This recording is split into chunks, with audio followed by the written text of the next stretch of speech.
A $28 million helicopter sits silent in a gleaming hangar while a CEO's fury echoes off steel walls.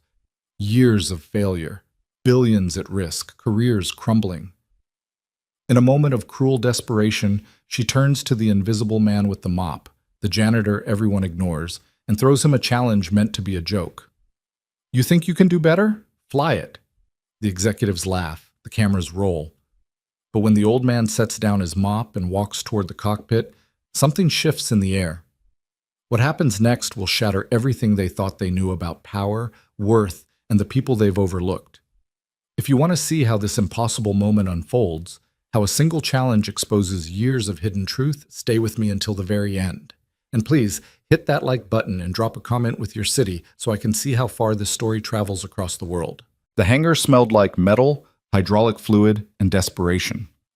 Victoria Ashford stood in the center of the cavernous space, her Armani heels clicking against the polished concrete like gunshots. The sound echoed through the silence, a silence that had become all too familiar over the past 3 years.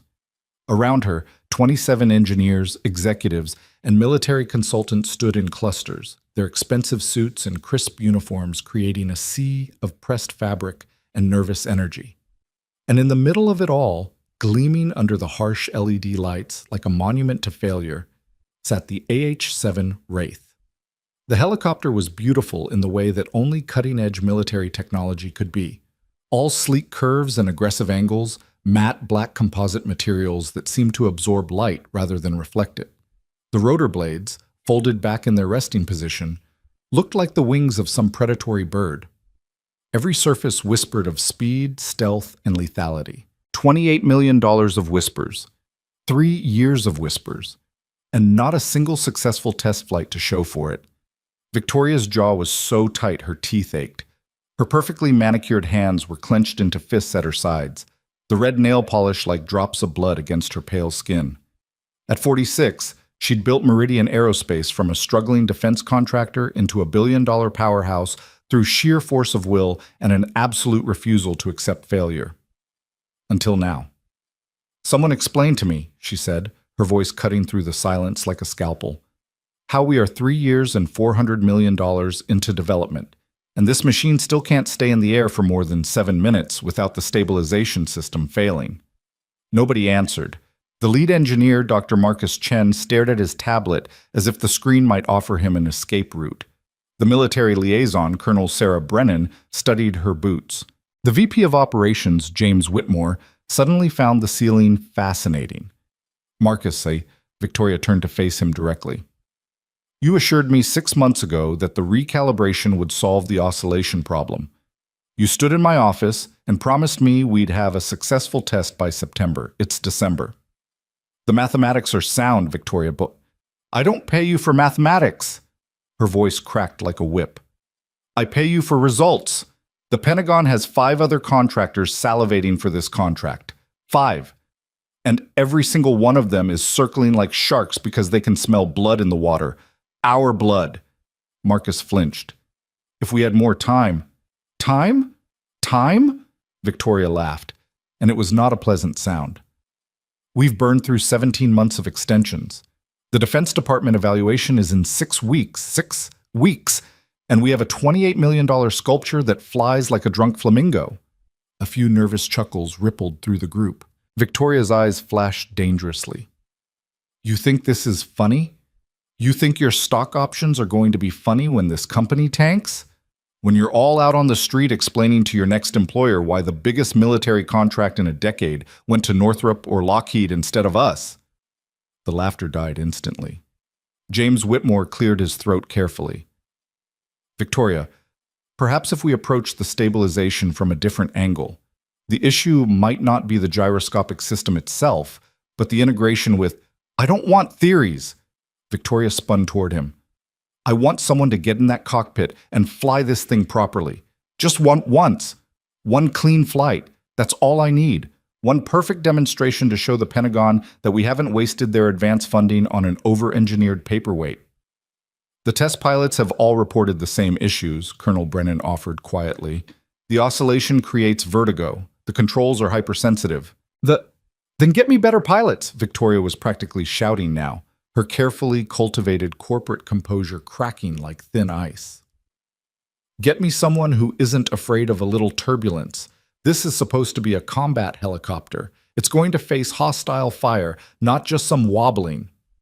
She turned in a slow circle, her eyes scanning the assembled group with undisguised disgust.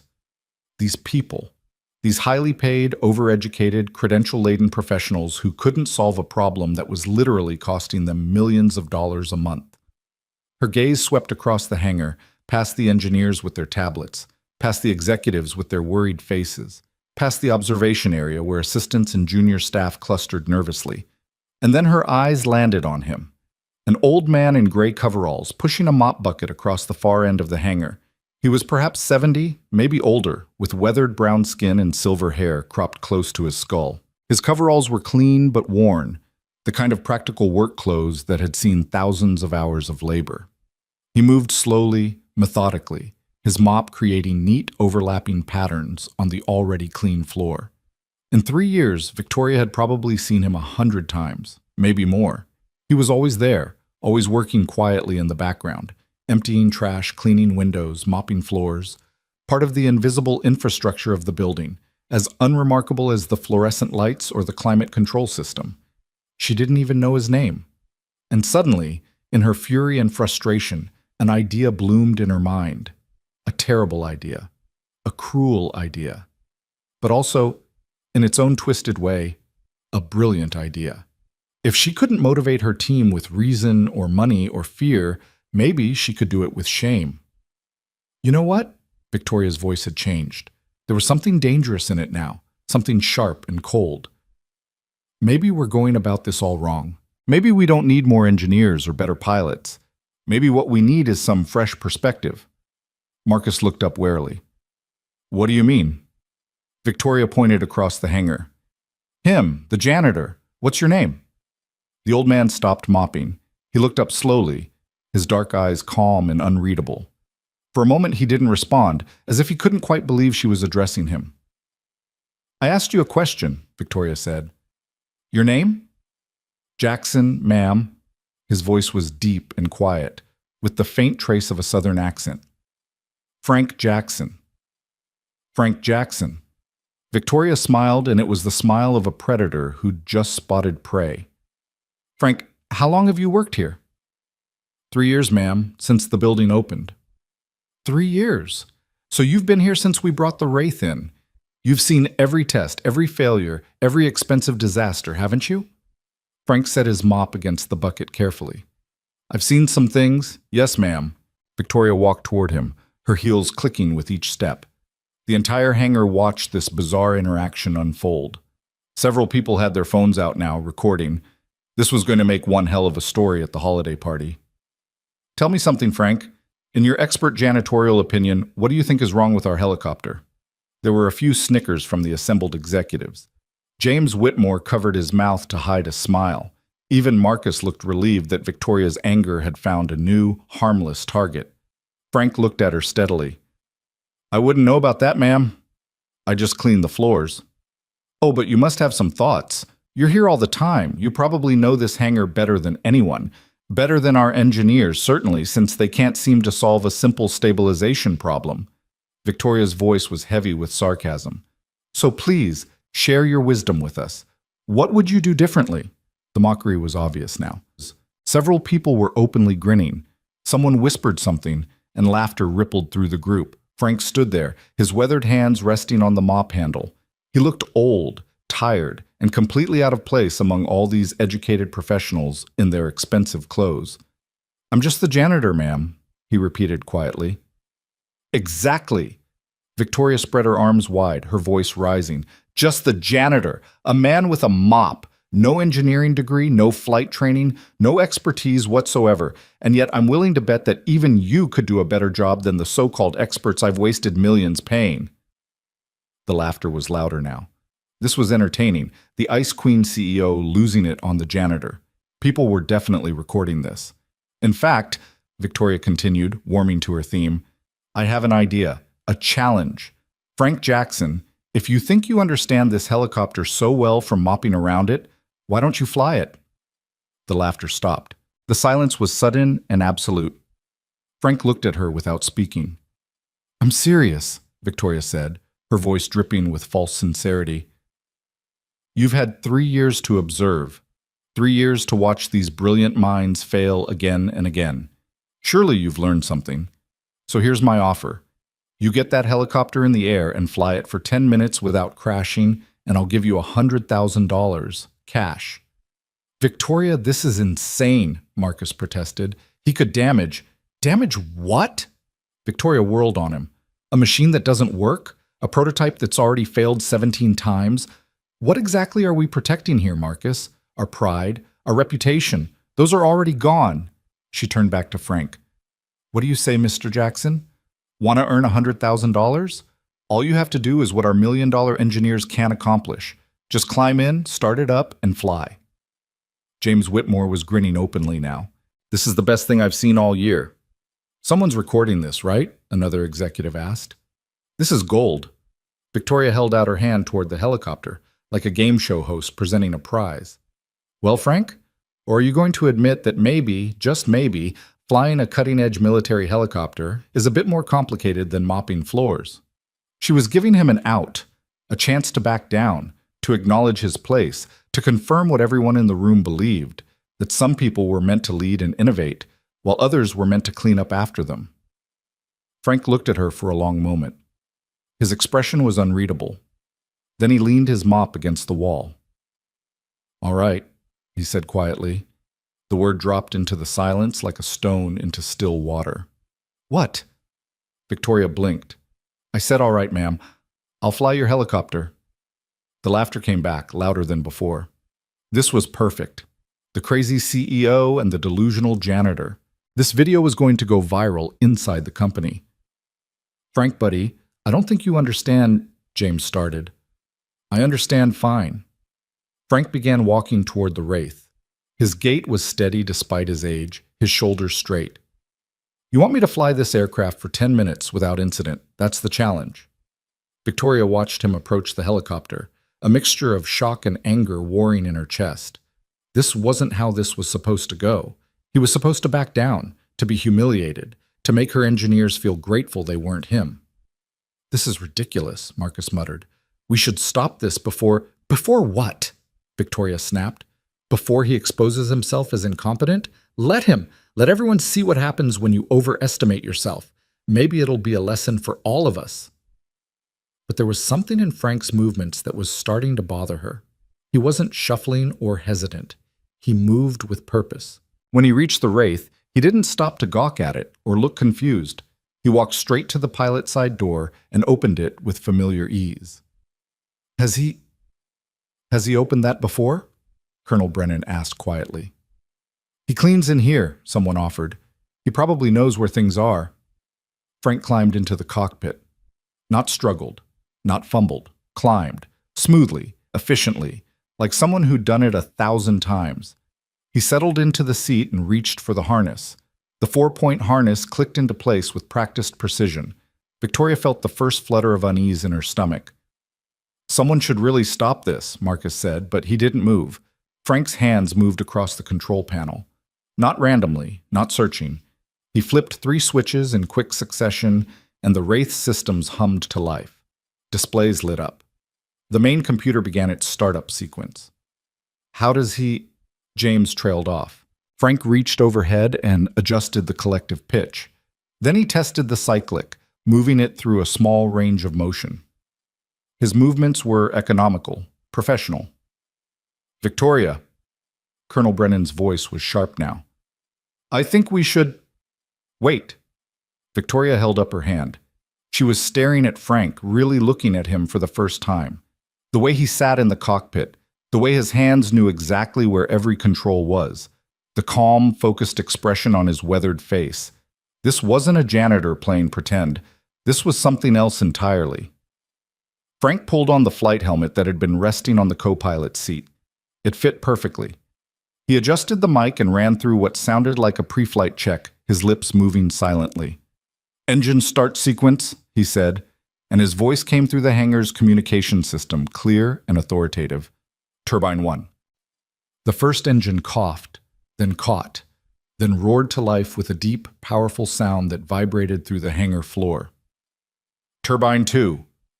The second engine joined the first, and suddenly the Wraith was alive, both turbines spooling up, the rotor blades beginning their slow rotation overhead. Every phone in the hangar was up now, every camera was recording, but nobody was laughing anymore. "This is insane," Marcus whispered. "He's actually going to try to fly it." "Oil pressure nominal," Frank's voice continued calmly over the speakers. "Hydraulics green, fuel flow optimal, rotor RPM building to operational speed." He sounded like a pilot, not like a pilot, like a very good pilot. Victoria's mouth had gone dry. "Frank," she said, but her voice came out weak, lost in the noise of the engines. "Generator output stable. Avionics online. Flight control system initialized." Frank's right hand rested on the cyclic, his left on the collective. His feet were positioned on the anti-torque pedals with the easy confidence of long familiarity. "Someone stop this!" Marcus shouted, but it was too late. The Wraith lifted off the ground. It rose smoothly, steadily, with none of the wobbling or oscillation that had plagued every previous test. 1 foot, 2 feet, 5 feet, 10. The landing skids cleared the safety markers on the floor, and still the helicopter rose, perfectly balanced, perfectly controlled. 20 feet up, Frank brought the Wraith into a stable hover. The hangar was silent except for the thunder of the turbines and the rhythmic whop, whop, whop of the rotor blades cutting through the air. Victoria stared upward, her hand pressed to her mouth. "That's impossible," James breathed. "The stabilization system can't—" Frank banked the helicopter to the left, not dramatically, just a smooth, controlled banking turn that brought the nose around to face the opposite direction. The movement was surgical in its precision. Then he accelerated forward. The Wraith shot across the length of the hangar with startling speed, and Victoria's heart leaped into her throat as she imagined it crashing into the far wall.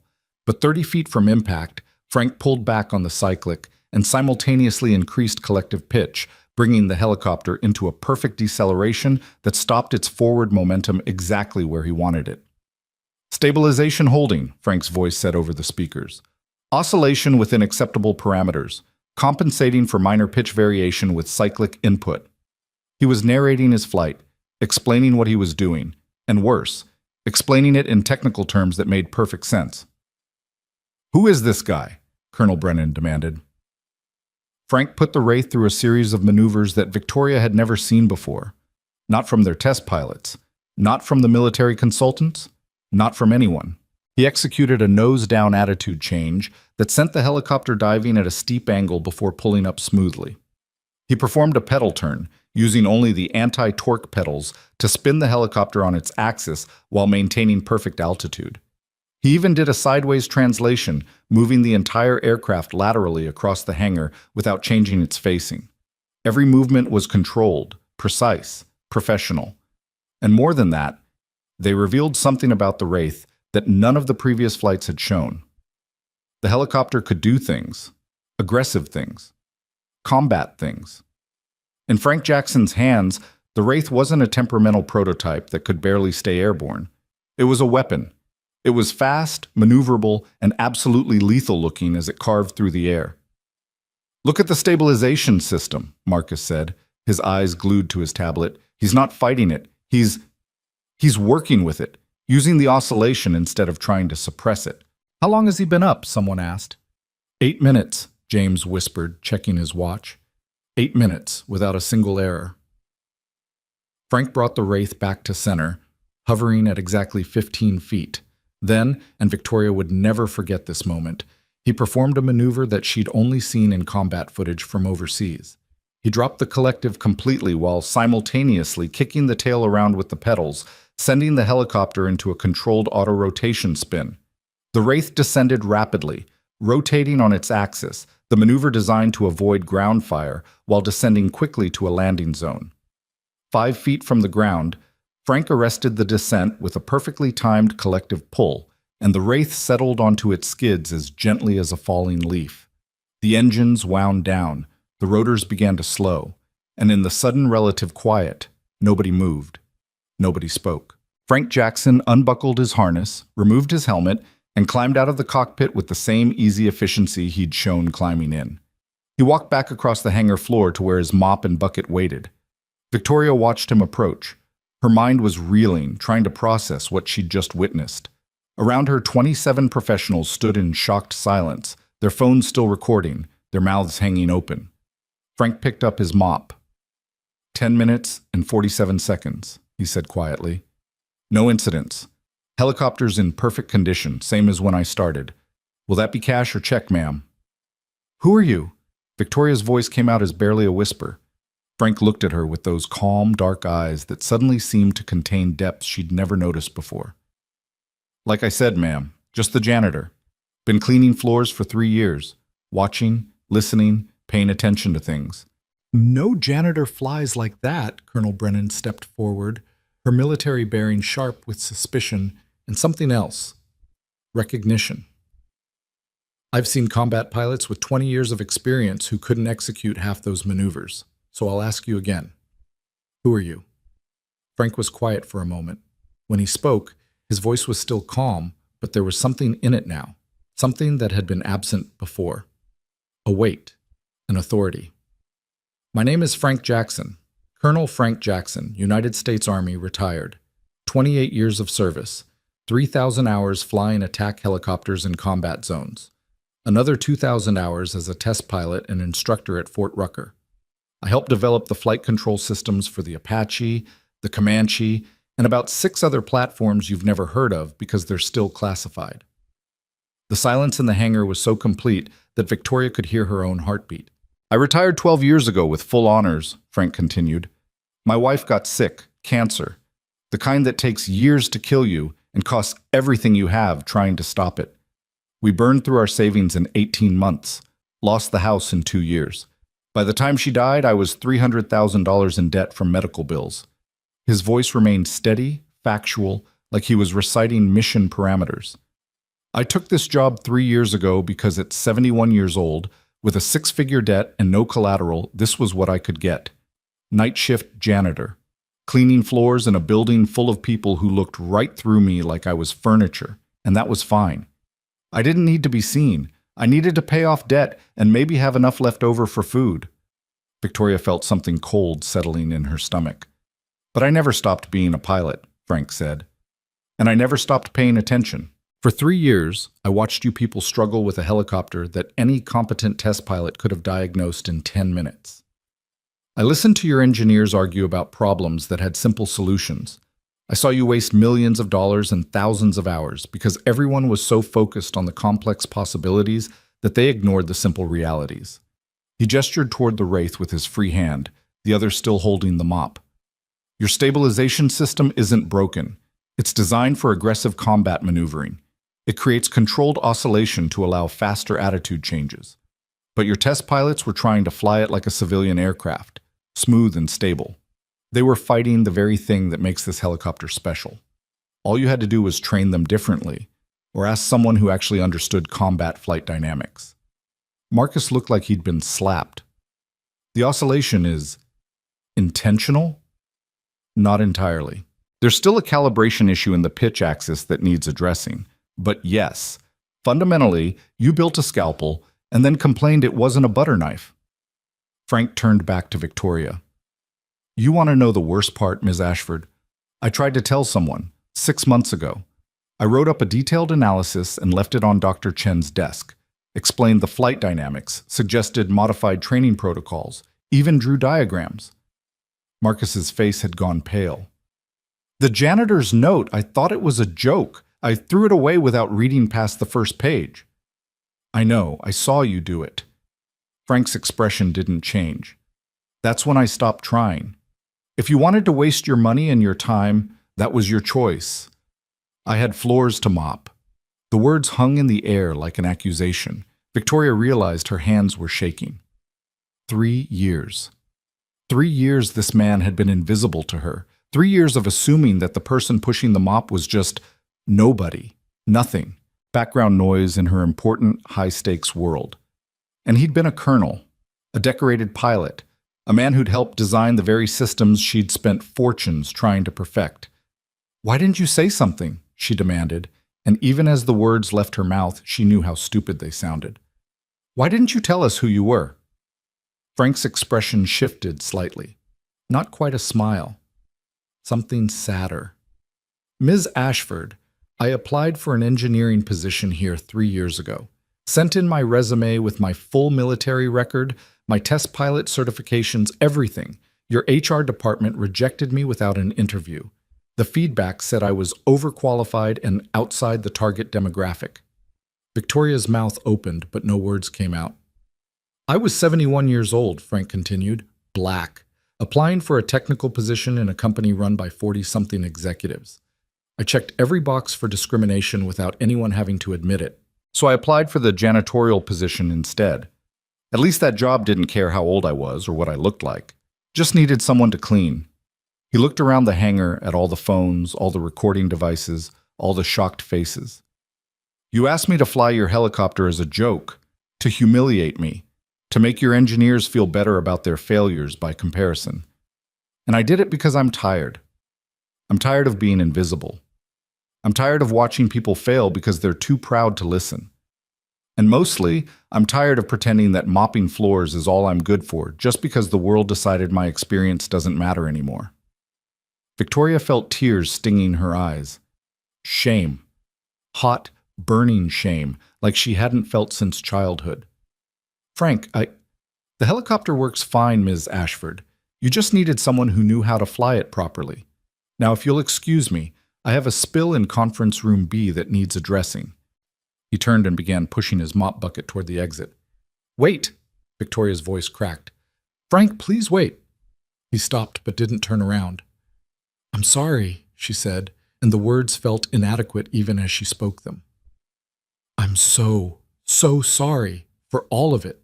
The way I spoke to you, the assumptions, I don't need your apology, ma'am.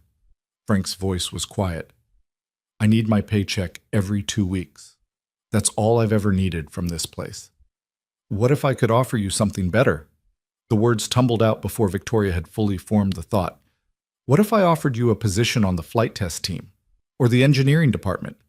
You clearly know more about this helicopter than anyone in this building. I'm 74 years old, Miss Ashford. I don't care if you're 104. You just proved you're worth more than every so-called expert I've been paying. Name your price, name your position. I'll make it happen. Frank stood there for a long moment, his back still to her. When he finally turned around, his expression was unreadable. You want me to help fix your helicopter, save your contract, make you look good to the Pentagon. That's what this is about. Not about treating people with dignity. Not about recognizing value regardless of job title. Just about winning. No, that's not... Victoria stopped. Was it?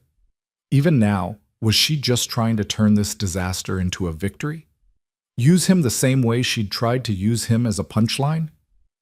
Ms. Ashford, you have a room full of talented people, smart people, people who could have solved this problem months ago if they'd been willing to listen to ideas from unexpected places.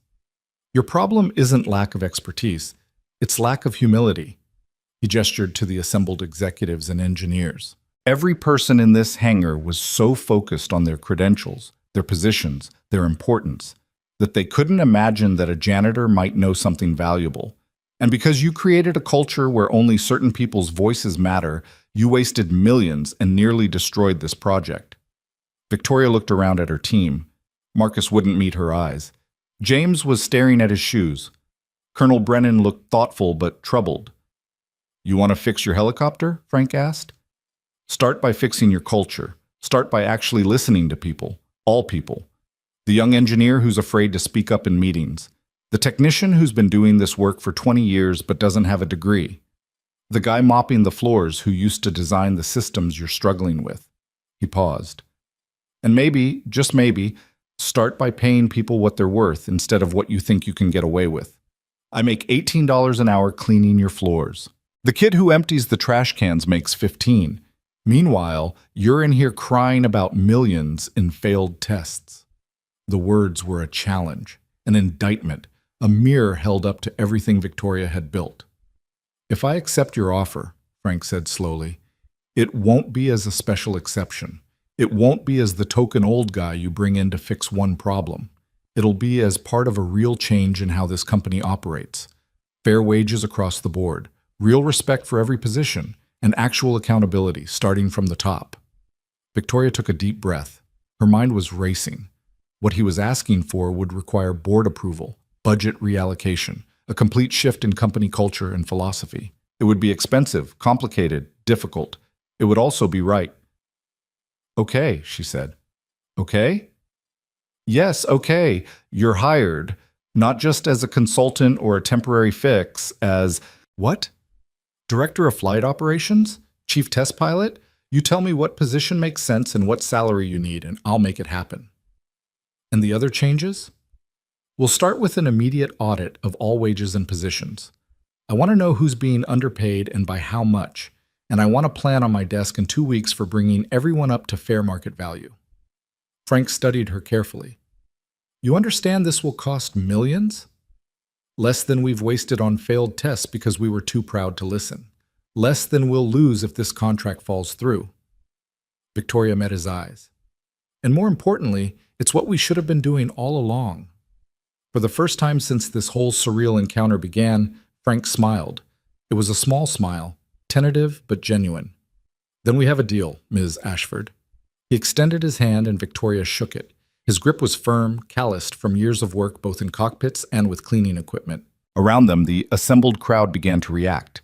Some applauding, some still too shocked to move, some clearly calculating what this meant for their own positions and futures. Victoria raised her voice to address them all. "I want everyone to think very carefully about what just happened here. We were about to lose everything because we couldn't see what was right in front of us, because we made assumptions based on appearances and positions instead of actual knowledge and skill." She gestured to Frank. "Colonel Jackson, because that's how I'm going to think of him from now on, just saved this project. Maybe saved this company. Not because he's smarter than all of you, but because he was willing to see clearly what we'd all missed.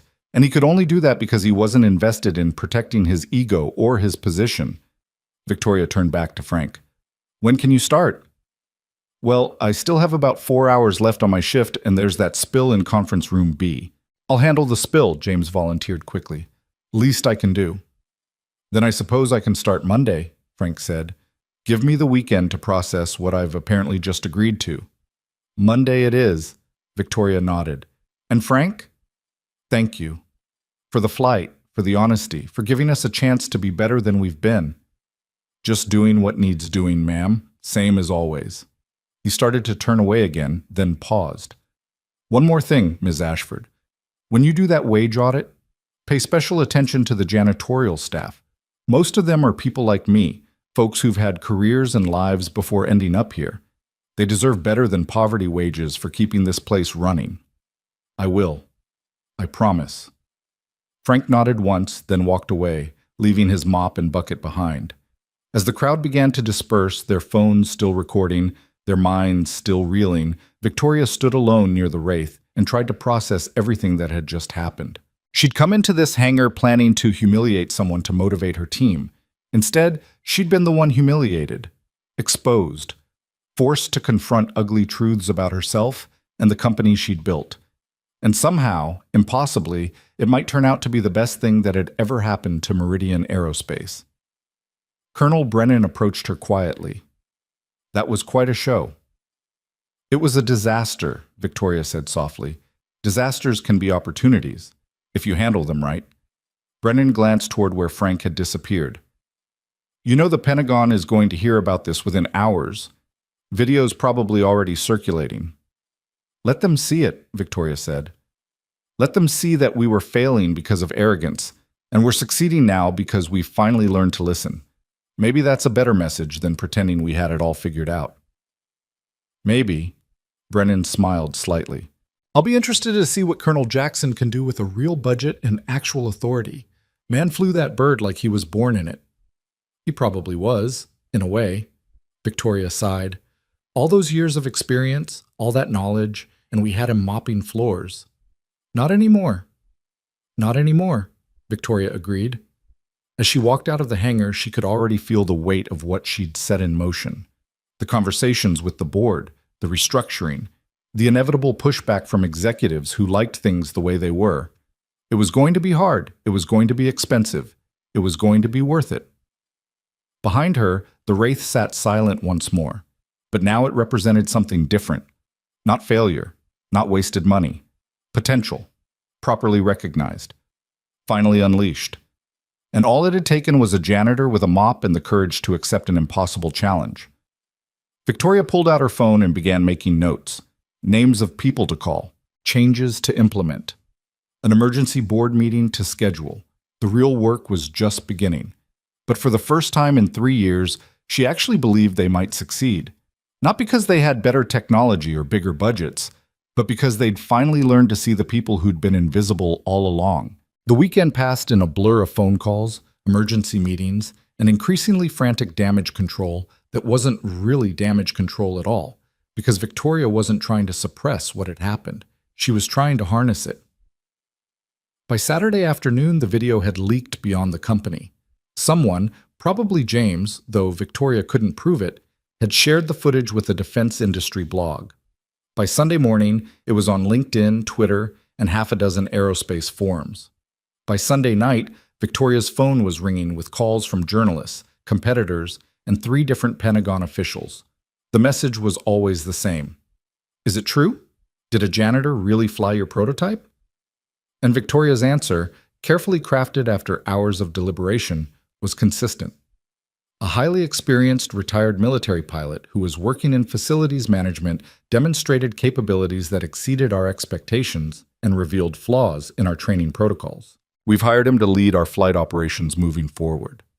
It sounded corporate, sanitized, but it was true enough to avoid being a lie while vague enough to buy her time. Monday morning arrived with the weight of consequence.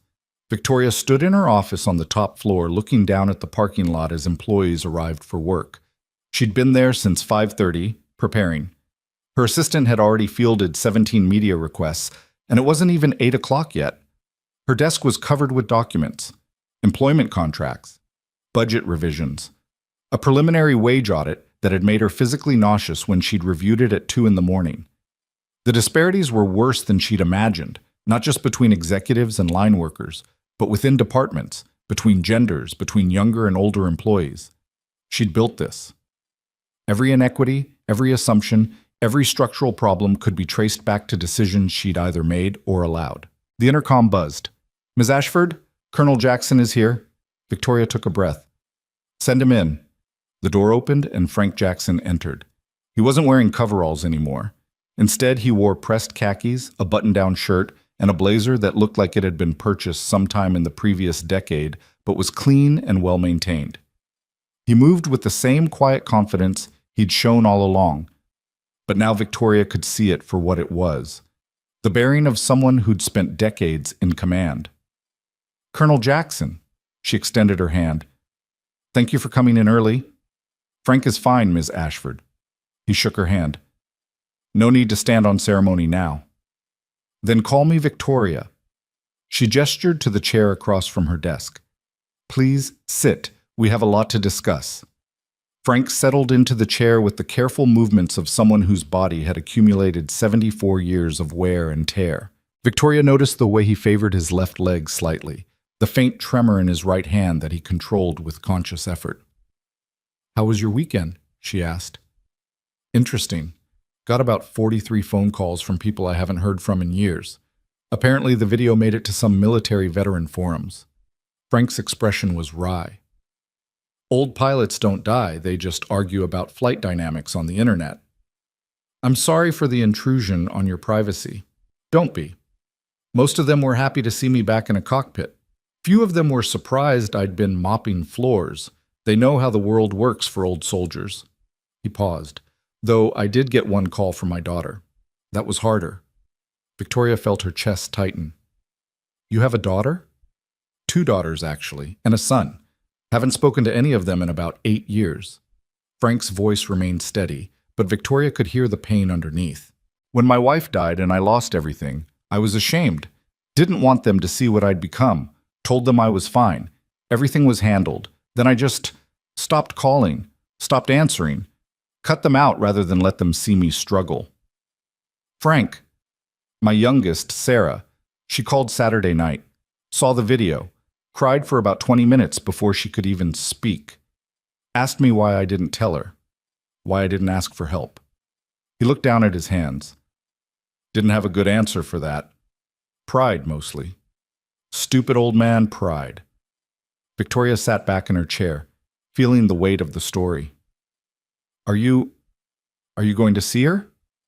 She's flying in from Colorado next weekend, bringing my granddaughter. Haven't met her yet. She's 7. Frank's voice cracked slightly. 7 years old, and I've never even seen a picture because I was too proud to admit I was struggling. I'm glad you'll get to meet her now. So am I. But it's a hell of a way to get there, being humiliated on camera by a CEO half my age. He smiled slightly. No offense. None taken. I deserve that, and worse. Victoria pulled out a folder from her desk. Which brings us to why we're here. I meant what I said Friday. I want you to lead flight operations, but we need to talk about what that actually means. Frank leaned forward. I've been thinking about that. You've got a good team, Victoria. Smart people. They just need direction and permission to fail. Permission to fail? Your engineers are terrified of making mistakes. I watched them for 3 years, and every meeting, every test, everyone was so worried about being blamed for problems that nobody wanted to try new solutions. That's not engineering. That's politics. Victoria winced because it was true. She'd created an environment where failure was punished, where covering your ass was more important than solving problems. And it had nearly destroyed the company. How do we fix that? Start by changing how you respond to failure. When the next test goes wrong, and it will, because we're building complex machines, don't look for who to blame. Look for what to learn. Make failure a data point, not a death sentence. Frank pulled out a small notebook from his blazer pocket. I made some notes over the weekend. Hope you don't mind. Not at all, please. Frank opened the notebook, and Victoria saw pages of neat handwriting, diagrams, and calculations. Your stabilization system needs 3 modifications. First, the pitch axis dampening is calibrated for smooth flight, but this aircraft is designed for aggressive maneuvering. We need to reduce the dampening coefficient by about 30% and retune the response curve. Second, your collective pitch control has a dead zone issue in the middle range, probably a software problem in the fly-by-wire system. Third, and this is the big one, your training protocols are teaching pilots to fight the aircraft instead of working with it. He flipped to another page covered in equations. The oscillation everyone was so worried about? It's actually a feature, not a bug. The flight control system is designed to allow rapid attitude changes by briefly reducing stability. It's how the Wraith can execute evasive maneuvers faster than anything else in its class. But if you don't understand that, it feels like the helicopter is trying to kill you. Victoria stared at the notebook. You figured all this out from watching tests? And from flying it? And from reading the technical specifications that your engineers kept leaving on their desks when they went to lunch? Frank shrugged. Janitors are invisible, remember? Nobody thinks twice about us being in rooms when confidential discussions are happening. That's going to change. I know. Part of me will miss the invisibility. You learn a lot about people when they don't know you're listening. But most of me is tired of pretending to be less than I am. He met her eyes. So here's what I need from you. Full authority over flight testing and pilot training, direct access to the engineering team without going through layers of management, and a budget for bringing in outside consultants, old military pilots who actually know combat flight dynamics. Done. I haven't told you the salary I want yet. Victoria slid a contract across the desk. I had HR draw this up based on comparable positions at other defense contractors. Director of Flight Operations, $250,000 base salary, performance bonuses tied to project milestones, full benefits including relocation assistance if you want to move closer to the facility. Frank stared at the number. For a long moment, he didn't speak. That's more than I made as a colonel, he said quietly. It's less than you're worth, but it's what our budget can sustain right now. Victoria paused. There's also a signing bonus, $50,000, paid immediately, enough to clear your remaining medical debt with some left over. Frank's hand trembled as he picked up the contract. You looked into my finances. I needed to know what you were carrying. I hope that's not an invasion of privacy. It's practical. I appreciate practical. He scanned the contract, his eyes moving quickly over the legal language. This also includes backdated raises for the janitorial staff, and the maintenance crew, and the junior engineers. That's the start. Full wage audit results will be ready by Wednesday, and we'll begin implementing corrections immediately. It's going to cost us about $12 million over the next fiscal year, but the board approved it Sunday night. They approved it? Just like that? Victoria laughed, and it was a bitter sound. Not just like that. I had to threaten to resign and take the Pentagon contract with me. I had to show them the viral video and explain that our choice was between spending money to fix our culture or spending it on lawyers when the discrimination lawsuits started rolling in. And I had to remind them that Frank Jackson mopping floors while we failed was the perfect symbol of corporate incompetence. So you used me to force their hand. I used the truth to force their hand. You were the proof that everything we'd been doing was wrong. Victoria leaned forward. But I need you to understand something, Frank. This isn't just about good PR or avoiding lawsuits. I meant what I said Friday. I want to build a company where people like you don't have to be invisible, where experience is valued regardless of age, where the person with the mop has as much right to be heard as the person with the corner office. Frank studied her carefully. That's a nice speech. Do you believe it? I'm trying to. Ask me again in 6 months when it gets hard and expensive and people start pushing back. Victoria felt her throat tighten. I've been running this company on fear and hierarchy for 10 years. It worked. We grew. We won contracts. We made money. But we also became a place where people were afraid to speak up, where talent went unrecognized, where success meant not rocking the boat. She gestured at the window overlooking the facility. Friday, you called me out in front of everyone. You exposed my cruelty, my blindness, my arrogance, and you were right about all of it. I don't know if I can completely change who I've been, but I want to try. And I need people like you to hold me accountable when I slip back into old patterns. Frank was quiet for a moment. Then he pulled a pen from his pocket and signed the contract. All right, Victoria. Let's see if we can turn this ship around before it hits the rocks. The first staff meeting was scheduled for 10 o'clock in the main conference room. Word had spread fast about Frank's hiring, and the room was packed when Victoria and Frank arrived. Engineers, technicians, project managers, even some of the administrative staff had crowded in, wanting to witness what happened next. Marcus Chen stood near the front, looking pale and nervous. James Whitmore leaned against the back wall with his arms crossed, his expression unreadable. Colonel Brennan sat at the conference table, her military bearing as sharp as ever. The room fell silent when Victoria entered with Frank at her side. Thank you all for coming, Victoria began. I know many of you have seen the video from Friday. I know there are questions, concerns, probably some fear about what happens next. So let me be direct. Everything is changing, starting today. She gestured to Frank. Colonel Frank Jackson is now Director of Flight Operations. He has full authority over all testing protocols, pilot training, and flight system development. His decisions in those areas are final and carry the same weight as my own. There was a murmur through the crowd. A few people glanced at Marcus, whose title had just been effectively superseded. I know this is sudden, Victoria continued. I know some of you are wondering how someone who was cleaning floors on Friday can be running operations on Monday. So let me tell you what I should have known 3 years ago. She proceeded to detail Frank's military record, his experience as a test pilot, his role in developing flight systems for previous helicopter platforms. With each credential, the murmuring grew quieter. By the time she finished, the room was silent again. For 3 years, Victoria said, her voice hardening, we had one of the most qualified helicopter pilots in the country working in this building, and we had him mopping floors because we never bothered to look beyond his job title. Because we made assumptions about who was valuable and who wasn't based on age, appearance, and position. She let that sink in. That ends now. Starting today, we're implementing an open-door policy for ideas from anyone in this organization. I don't care if you're a senior engineer or you empty the trash cans. If you have an idea, a concern, or a solution, you bring it forward and it will be heard. James spoke up from the back. With respect, Victoria, we can't evaluate every random suggestion from every employee. We'd never get anything done. You're right. We can't. Which is why Colonel Jackson is going to establish a review process that's efficient but accessible. But here's the key difference from how we've operated. We're going to approach every idea with the assumption that the person bringing it forward might know something we don't. Novel concept, I know. A few nervous laughs rippled through the room. Frank stepped forward. Let me be clear about something. I'm not here to replace anyone or make enemies. Dr. Chen, your engineering is sound.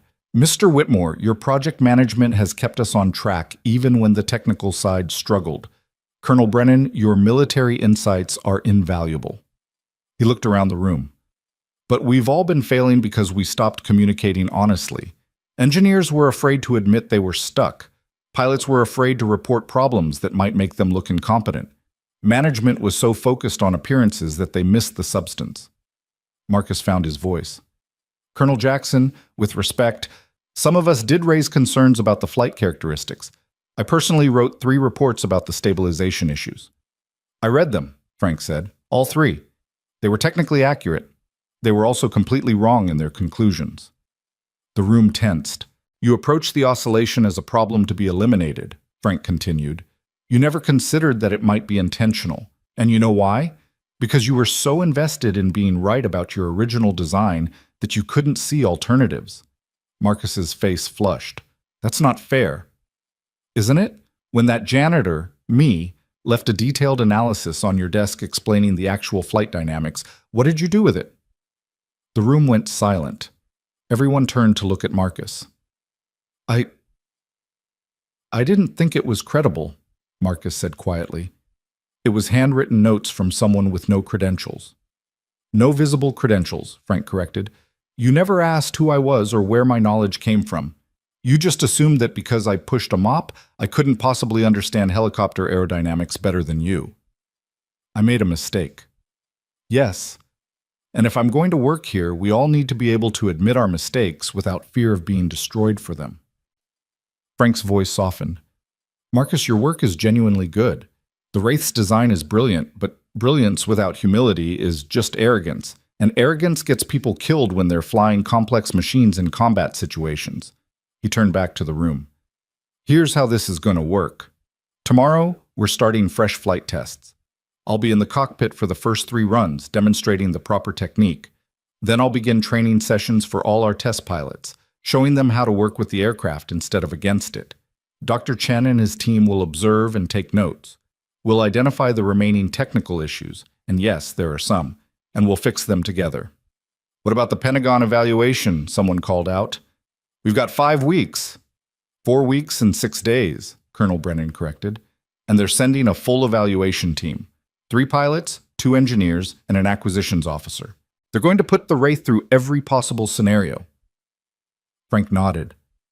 Then we have 4 weeks and 6 days to turn this prototype into a combat-ready platform.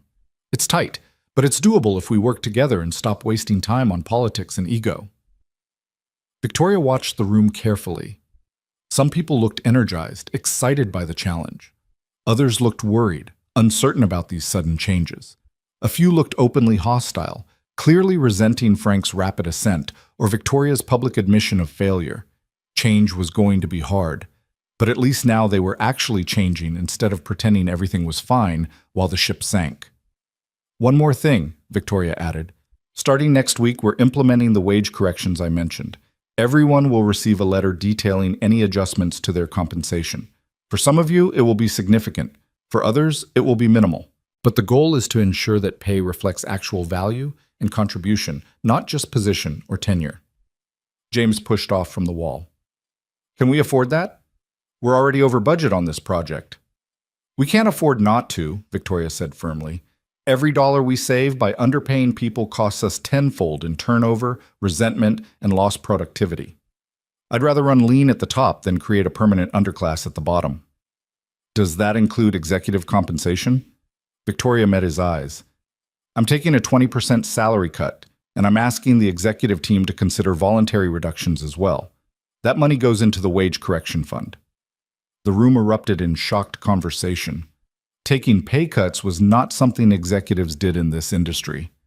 That's insane, James said flatly. You'll lose half your leadership team. Then they weren't the right leaders, Frank said quietly, and his voice cut through the noise like a blade.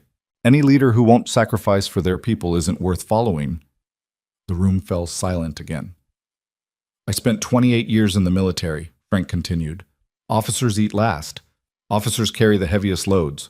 Officers take responsibility when things go wrong and give credit when things go right. That's not corporate culture, I know, but maybe it should be. Victoria felt something shift in the room, not agreement necessarily, but consideration. People were actually thinking about what he'd said instead of immediately dismissing it. All right, she said, we have work to do. Colonel Jackson and I will be available for individual conversations throughout the week if anyone has concerns or questions. Department heads, I need status reports by end of day Wednesday.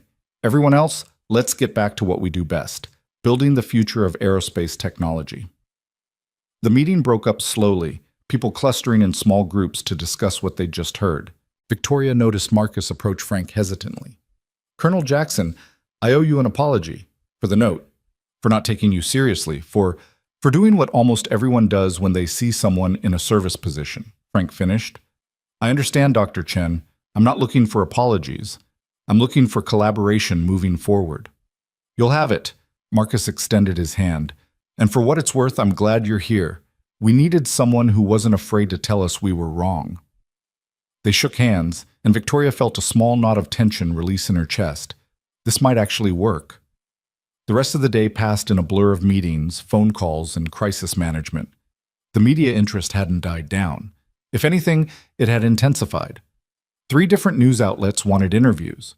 2 labor advocacy groups had reached out praising the wage corrections. One competitor had sent a congratulatory message that barely concealed their schadenfreude at Meridian's very public struggles.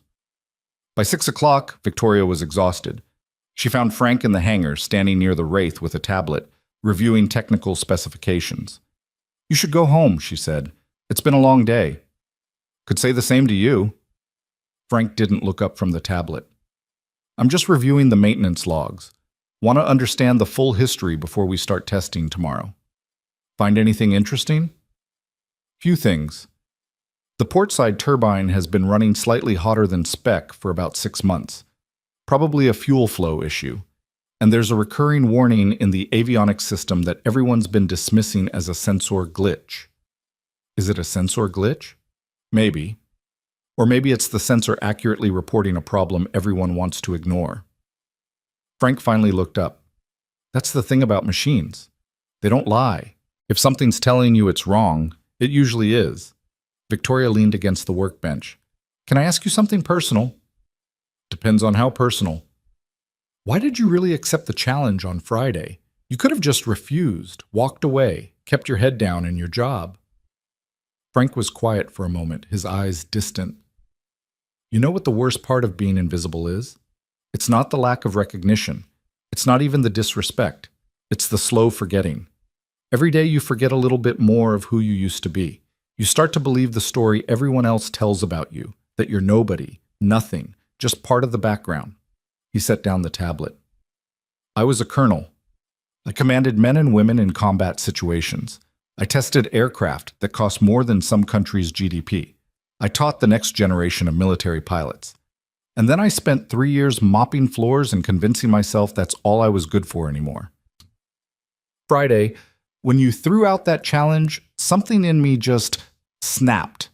I was tired of pretending, tired of being small, tired of watching people fail at something I could fix because I wasn't allowed to be competent anymore. So I accepted. Not because I wanted to humiliate you, though I'll admit that was a bonus. Victoria winced but let him continue. I accepted because I needed to prove to myself that I was still who I used to be, that 74 years old and 3 years of mopping floors hadn't erased the pilot, the officer, the man who knew how to lead. And did it? Prove it, I mean? Frank smiled slightly. I won't know until I've been doing this for a while. It's easy to fly a helicopter for 10 minutes. It's harder to rebuild a program and lead a team and maintain standards over months and years. But at least now I have the chance to find out. Thank you for taking that chance with us. Thank you for offering it, even if it took public humiliation to get there. He picked up his jacket. Now, are you going to go home, or am I going to have to pull rank and order you to rest? You can't pull rank on me. I'm the CEO. I'm a colonel. You're a civilian. Rank always wins. His eyes twinkled with humor. Victoria laughed, surprised by how good it felt. Fine. Colonel's orders. I'm going home. They walked out of the hangar together into the cool evening air. The parking lot was mostly empty now, just a few cars belonging to the late shift security and maintenance crews. Victoria, Frank said as they reached her car. This thing we're trying to do, changing the culture, valuing people differently. It's going to be harder than fixing the helicopter. You know that, right? I know. People are going to resist. They're going to test you, push back, try to return to the old ways because that's what's comfortable. And some of them are going to leave because they don't want to work in a place that values janitors as much as executives. I know that too. And you're ready for it? Victoria thought about the board meeting on Sunday, about the hostile faces and skeptical questions. She thought about James's barely concealed disdain for the wage corrections. She thought about her own exhaustion and the mountain of work still ahead. No, she admitted. I'm not ready. I'm terrified. But I'm doing it anyway because the alternative, going back to who we were, is worse than any failure we might face trying to be better. Frank nodded slowly. That's a good answer. See you tomorrow, Victoria. See you tomorrow, Frank. She watched him walk to his car, a 20-year-old Honda Civic with a dent in the rear quarter panel, and felt the weight of responsibility settle over her shoulders like a physical thing. Tomorrow, the real work would begin. Tomorrow they'd start testing again, training again, building again. Tomorrow, all the promises she'd made would start being tested against reality. But tonight, driving home through the quiet streets, Victoria let herself feel something she hadn't felt in years. Hope. Not the aggressive, competitive hope of winning contracts and beating competitors. Not the desperate hope of salvaging a failing project. Real hope. The kind that came from believing, maybe for the first time, that they were actually trying to do something right instead of just trying to win. She thought about Frank in the cockpit, his weathered hands steady on the controls. She thought about his daughter flying in next weekend, about the granddaughter he'd never met. She thought about the janitors and technicians and junior engineers who'd spent years being invisible, who might finally get to be seen. And she thought about herself, the CEO who'd built an empire on fear and hierarchy, who was now trying to tear it down and rebuild it on something better. It might not work. They might fail spectacularly. The Pentagon might reject the Wraith. The board might revolt. The whole thing might come crashing down. But at least they'd fail trying to be better instead of succeeding at being cruel. Victoria pulled into her driveway and sat in the car for a moment, looking at her house. Big, empty, expensive. She'd poured everything into Meridian for 10 years, sacrificing relationships and health and any semblance of balance. Maybe that needed to change too. Her phone buzzed. A text from Frank. Reviewed the maintenance logs. Need to replace the fuel flow sensor in turbine 2 before tomorrow's test. I'll handle it. Get some sleep. She smiled and texted back. Thank you. See you at 0800. 0700. Military time now, remember? 0700. Roger that. Brrr. She got out of the car and walked into her house, already thinking about tomorrow, about tests and training and the long road ahead. But for the first time in years, she was thinking about it with something other than fear and desperation driving her forward.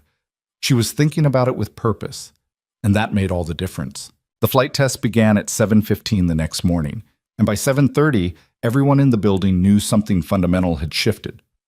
Frank stood in the hangar briefing area with 8 test pilots gathered around him, 6 from Meridian's team, 2 military consultants on loan from Fort Rucker. These were experienced aviators, men and women who'd logged thousands of hours in everything from Blackhawks to Apaches. And Frank was about to tell them they'd been flying the Wraith all wrong. The first thing you need to understand, Frank said, gesturing to the technical diagram displayed on the screen behind him, is that this aircraft was designed by people who understood combat aerodynamics but failed to communicate that understanding to the people flying it. The result is a machine that feels dangerous when it's actually just different. One of the civilian pilots, a former Navy aviator named Rodriguez, raised his hand. Colonel, with respect, I've flown the Wraith 3 times. It's not different. It's unstable. The oscillation makes it impossible to maintain steady flight. That's because you're trying to maintain steady flight in an aircraft designed for dynamic maneuvering. Frank pulled up a video of his flight from Friday. Someone had captured it from multiple angles, and the engineering team had synced the footage with the Wraith's telemetry data. Watch the oscillation pattern during this banking turn. The video played, showing the Wraith executing a sharp left bank, while Frank's voice narrated the technical details. The telemetry overlay showed the stabilization system deliberately reducing dampening during the turn, allowing faster attitude change, then automatically compensating as the maneuver completed. See that spike in the lateral axis? That's not a malfunction. That's the flight control computer briefly sacrificing stability for agility. In combat, that extra half second of turn time is the difference between evading hostile fire and getting shot down. Rodriguez leaned forward, studying the data. So the system is designed to be temporarily unstable? Controlled instability, Frank corrected. Like a sports car that oversteers intentionally to allow tighter cornering. But if you try to drive it like a sedan, you'll spin out. Same principle here. If you fight the oscillation, you amplify it. If you work with it, you can execute maneuvers that would be impossible in a conventional helicopter. Marcus Chen, watching from the observation area with Victoria, made a note on his tablet. He's right. We designed the system to prioritize maneuverability over comfort, but we never properly documented the operational theory. We assumed pilots would adapt naturally. Bad assumption, Victoria muttered. Down in the briefing area, another pilot spoke up. Lieutenant Sarah Kim from the military liaison team. Colonel Jackson, I flew combat missions in Afghanistan. I understand aggressive flying, but the Wraith's oscillation triggers severe vertigo. That's not just discomfort, that's a safety issue. You're absolutely right, Frank acknowledged. And that's the calibration problem I mentioned. The oscillation frequency is slightly off spec in the pitch axis, which creates a resonance effect that interferes with the inner ear. Dr. Chen's team is working on the fix, but even with that issue, the vertigo is manageable if you understand what's causing it and adjust your visual reference accordingly. He advanced to the next slide, showing a modified heads-up display overlay. This is a new HUD configuration I designed yesterday. It provides real-time oscillation feedback and predictive attitude indicators. Essentially, it shows you where the aircraft is going to be, not just where it is now. That gives your brain the information it needs to compensate for the sensory confusion. The pilots exchanged glances. This was more than just flying technique. This was a fundamental rethinking of how they interfaced with the aircraft. Here's the training plan, Frank continued. I'll fly first, demonstrating the baseline maneuvers. Then each of you will fly with me in the co-pilot seat, talking you through the technique. We'll start with basic hover and translation, then progress to more aggressive maneuvers over the next 2 weeks. By the time the Pentagon evaluation team arrives, I want every one of you comfortable pushing this aircraft to its limits. Rodriguez raised his hand again. Colonel, no disrespect, but you're 74 years old. Are you sure you should be flying combat maneuvers in a prototype helicopter? The question hung in the air. Frank's expression didn't change, but Victoria saw something flicker in his eyes. A brief flash of the same anger he must have felt every day while mopping floors, being dismissed because of his age. That's a fair question, Frank said evenly. I'm 74. I have arthritis in both hands. My reaction time is slower than it was 20 years ago. My vision isn't what it used to be. All valid concerns. He walked to the window overlooking the hangar floor where the Wraith sat waiting. But I've also got 50 years of flying experience. I've logged more combat hours than everyone in this room combined. I've tested aircraft that killed pilots who made single mistakes, and I learned from every close call, every failure, every success. Age takes away speed, but it gives you something more valuable, judgment. He turned back to face them. I'm not asking you to follow me because I'm the fastest or the strongest. I'm asking you to follow me because I know what I'm doing, and I can teach you to know what you're doing. And if you think age disqualifies competence, then you learned the wrong lessons from whatever happened last Friday. The room was silent. Then Lieutenant Kim stood up. I'll fly with you, Colonel. Let's see what this bird can really do. One by one, the other pilots nodded their agreement. Even Rodriguez, though he still looked skeptical. Frank checked his watch. Good. Pre-flight begins in 10 minutes. Rodriguez, you're observing first. Kim, you're up second. Questions?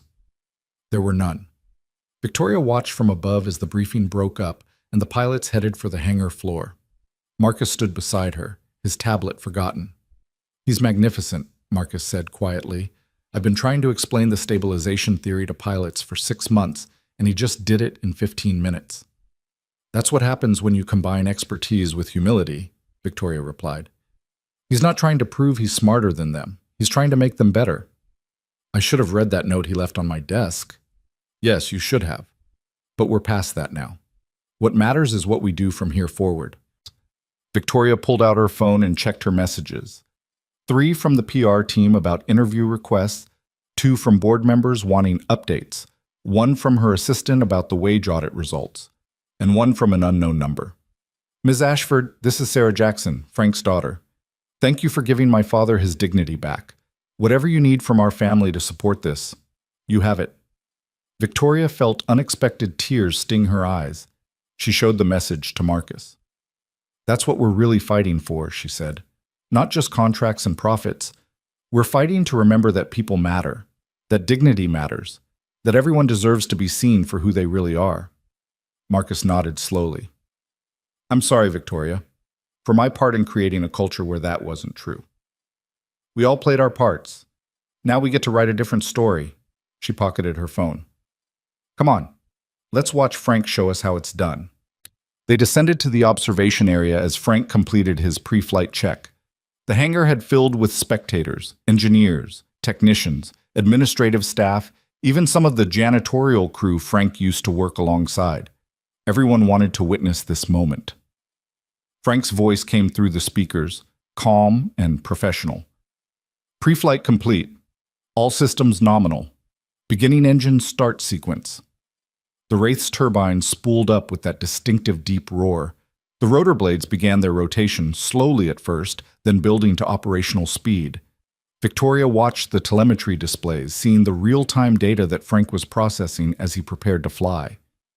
Lifting to hover. The Wraith rose smoothly off the ground, and Victoria found herself holding her breath. This was it. The moment of truth. Either Frank's theory about the stabilization system was correct, or they were about to witness a very expensive crash. The helicopter climbed to 20 feet and held position, perfectly stable, no oscillation visible to the naked eye. Oscillation present, but within optimal parameters, Frank's voice narrated, compensating with micro-adjustments on cyclic. The key is to anticipate the oscillation pattern rather than react to it. He demonstrated a slow 360 rotation, the Wraith spinning smoothly on its axis. Notice the slight lag between control input and aircraft response. That's the stabilization system doing its job. If you fight it, you create a feedback loop. If you work with it, it's smooth as glass. Rodriguez, watching from the ground with a headset on, spoke into his mic. Colonel, can you demonstrate the banking maneuver you showed in the video? Copy that. Banking left, 45 degrees. The Wraith tilted smoothly into the turn. On the telemetry display, Victoria saw the oscillation spike exactly as it had in Friday's flight. But Frank was ready for it, his control inputs precisely timed to work with the system instead of against it. You feel that surge? Frank said. That's the system giving you extra rotational authority. Feels wrong if you're not expecting it, but once you understand it, you can use it. He brought the helicopter back to level flight, then immediately executed a rapid nose-down attitude change followed by a climb. The maneuver was aggressive, the kind of evasive action you'd use under fire, and the Wraith handled it beautifully. Holy hell, Lieutenant Kim breathed. I tried that exact maneuver 2 weeks ago and nearly crashed. That's because you pulled back on the cyclic too early, Frank said, apparently hearing her through the open channel. You have to let the nose drop fully before initiating the climb, otherwise you're fighting the momentum. Trust the aircraft. For the next 20 minutes, Frank put the Wraith through every maneuver in the book and several that weren't. High-speed runs across the hangar, rapid altitude changes, pedal turns, sideways translations. Each movement revealed something new about the helicopter's capabilities, and with each successful maneuver, the watching crowd grew more animated. This wasn't just flying, this was artistry. This was a master pilot demonstrating what the Wraith had always been capable of, if only someone had known how to unlock it. When Frank finally brought the helicopter in for landing, the touchdown was so gentle that the skids barely made a sound against the concrete. The turbines wound down, and for a moment there was silence. Then the hangar erupted in applause. Victoria found herself clapping along with everyone else, and she wasn't alone. Marcus was applauding, the engineers were cheering, even the skeptical Rodriguez had a grudging smile on his face. Frank climbed out of the cockpit and removed his helmet. His face was flushed with exertion, and Victoria noticed his hands shaking slightly. Whether from adrenaline or age or both, she couldn't tell. But the expression on his face was one of pure satisfaction. Lieutenant Kim approached him immediately. "Colonel, I owe you an apology. I've been flying helicopters for 12 years and you just taught me more in 20 minutes than I learned in my entire advanced training course." "Don't apologize," Frank said, his breathing a bit labored. "Just learn. That's all any of us can do. Keep learning, keep adapting, keep pushing ourselves to be better than we were yesterday." Rodriguez stepped forward, extending his hand. "I was wrong, sir. About the aircraft and about you. I'd be honored to train under your instruction." Frank shook his hand firmly. "Then let's get started. Kim, you're up next. I'll talk you through the startup sequence." As the training continued, Victoria slipped away to her office. There was work to be done.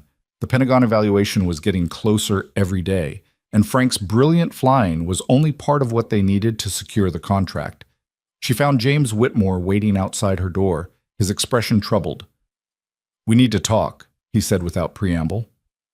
Victoria unlocked her office and gestured him inside. "What's on your mind, James?" He closed the door behind them and stood with his arms crossed. "This thing you're doing, the wage corrections, the cultural changes, promoting a janitor to director, it's going to destroy us." Victoria sat down behind her desk. "Interesting perspective. Care to elaborate?" "The board is already getting nervous. 3 executives have contacted me privately expressing concerns about your leadership. They think you've lost focus, that you're more interested in social justice than actually running a profitable company. And what do you think, James?" He paced to the window, looking down at the hangar floor where Frank was now coaching Lieutenant Kim through her first flight. "I think you're making emotional decisions based on guilt. I think you're overcorrecting because a video went viral and you felt embarrassed. And I think you're going to bankrupt this company trying to prove you're not the villain everyone saw on camera." Victoria felt anger rise in her chest, but she forced herself to remain calm. "Is that all?" "No." James turned to face her. "I think Frank Jackson is a talented pilot, and I'm glad we found him. But making him a director after 3 years of him hiding his qualifications? That's not inspirational leadership. That's desperation. You're gambling our entire future on an old man who lied about who he was for years." "He didn't lie. He applied for an engineering position and got rejected. Then he took the job he could get and did it well while watching us fail. That's not lying, that's surviving. Call it what you want. The optics are terrible. Half the defense industry is laughing at us. The other half is waiting for us to fail so they can scoop up our contracts." James leaned on her desk. "Victoria, I've been with you for 8 years. I've supported every risky decision you've made. But this is different. You're not thinking like a CEO anymore. You're thinking like someone who got caught being cruel and is trying to buy forgiveness." The words hit hard because there was truth in them. Victoria had felt guilt after Friday's confrontation, crushing, overwhelming guilt that had driven many of her decisions over the weekend. But was that all this was? An emotional overreaction? "You're right," Victoria said quietly. "I did feel guilty. I am trying to be better than I was. But that doesn't make the decisions wrong, James. We were failing before Friday. We'd been failing for 3 years. And we were failing because our culture prioritized ego and hierarchy over results. We were failing because we had technical problems. We had technical problems because our culture prevented us from solving them." Victoria stood up, her voice rising. "Frank Jackson tried to help us 6 months ago, and we threw his analysis in the trash because we couldn't imagine that a janitor might know something useful. That's not a technical failure, that's a cultural failure. And it's a failure I created by building a company where people were valued based on their titles instead of their contributions." James shook his head. "So your solution is to turn everything upside down? Promote janitors, cut executive pay, implement wage corrections we can't afford?" "We can afford it. I ran the numbers. It costs us less than we were wasting on failed tests and inefficient processes. That's not the point. The point is that you're destroying the hierarchy that makes organizations functional. If a janitor can become a director overnight, what's the point of climbing the ladder? What's the point of putting in years of work and earning credentials? Victoria walked around her desk to stand in front of James. The point is that hierarchies should be based on competence and contribution, not just credentials and tenure. Frank didn't become a director overnight. He spent 50 years earning the expertise that qualified him. The fact that he spent 3 of those years mopping our floors doesn't erase everything that came before. You're being naive. Maybe. Or maybe I'm finally being honest about what actually creates value in an organization. Victoria softened her tone. James, I understand your concerns, I do, but I need you to trust me on this. We're 4 weeks away from the Pentagon evaluation. If we secure that contract, none of these cultural changes will matter because we'll have the revenue to sustain them. If we don't secure it, nothing else matters anyway because we'll be out of business. James was quiet for a long moment. And if I can't support these changes, then I'll accept your resignation with gratitude for your years of service and a generous severance package. Victoria met his eyes. But I hope you'll stay. I need people who are willing to challenge me, to ask hard questions, to make sure I'm not making emotional decisions. I just need them to do it while believing we can actually be better than we've been. James looked at her, his expression unreadable. Finally, he nodded slowly. I'll stay, for now. But I'm watching, Victoria. And if this experiment starts costing us contracts or talent, I'm going to push back hard. Fair enough. That's all I ask. He left without another word, and Victoria sank back into her chair. The conversation had been exhausting, but necessary. James represented a significant faction in the company. People who believed in the old ways, who thought hierarchy and traditional structures were the only path to success. Changing their minds would take time and proof. Fortunately, Frank was already providing the proof. Over the next 2 weeks, the transformation was remarkable. Every test pilot who flew with Frank came away converted, their skepticism replaced by genuine enthusiasm for the Wraith's capabilities. The engineering team, working directly with Frank instead of through layers of management, identified and corrected the remaining technical issues with startling efficiency. The pitch axis calibration was fixed in 4 days. The fuel flow problem was resolved in 2. The avionics warning that everyone had dismissed as a sensor glitch turned out to be a legitimate issue with the electrical distribution system. Minor, but potentially catastrophic if left unchecked. Frank caught it because he actually listened when the machine tried to tell him something was wrong. But the technical progress, impressive as it was, paled in comparison to the cultural shifts happening throughout the company. The wage audit results had been distributed, and nearly 40% of employees received compensation adjustments. The changes ranged from small cost of living increases to significant corrections for workers who'd been systematically underpaid for years. The janitorial staff, Frank's former colleagues, saw their hourly wages increase by an average of 38%. The response was immediate and powerful. Productivity increased. Turnover dropped. People who'd been doing the minimum suddenly started taking initiative, offering ideas, staying late to solve problems. It turned out that when you paid people fairly and treated them with dignity, they responded by caring about their work. Not everyone was happy. 3 senior executives resigned, unwilling to accept pay cuts or work in what they called an egalitarian fantasy. 2 departed on good terms with severance. 1 threatened legal action until the company's lawyers showed him the video of Victoria's Friday confrontation and asked if he really wanted that to be part of a public lawsuit. He took the severance. The media coverage continued, but the narrative had shifted. What started as a viral video of corporate cruelty had become a story about redemption and change. Business journals were writing about Meridian's radical cultural experiment. Labor advocates were praising the wage corrections. Even some competitors were quietly watching to see if the approach actually worked. And through it all, Frank Jackson remained focused on the mission, getting the Wraith ready for evaluation. Victoria watched him work and learned more about leadership in 2 weeks than she'd learned in 10 years of running the company. Frank never raised his voice, never pulled rank unnecessarily, never made people feel small for not knowing something. He taught with patience, corrected with kindness, and demanded excellence while making it clear that failure was part of learning. The transformation in the test pilots was especially striking. Rodriguez, the skeptical Navy veteran, became one of Frank's most dedicated students. Lieutenant Kim requested an extension of her military liaison assignment specifically to continue training. Even the civilian pilots who'd initially resented Frank's rapid promotion now sought his guidance on everything from technical questions to career advice. 3 weeks after that fateful Friday, Victoria found Frank in his new office, modest, practical, with large windows overlooking the hangar. He was on the phone, and from the tone of his voice, it was a personal call. "I know, sweetheart. I'm nervous too. No, she's wonderful, smart and funny, just like you said. Saturday afternoon, right? I'll be there. I promise. Love you too, Sarah."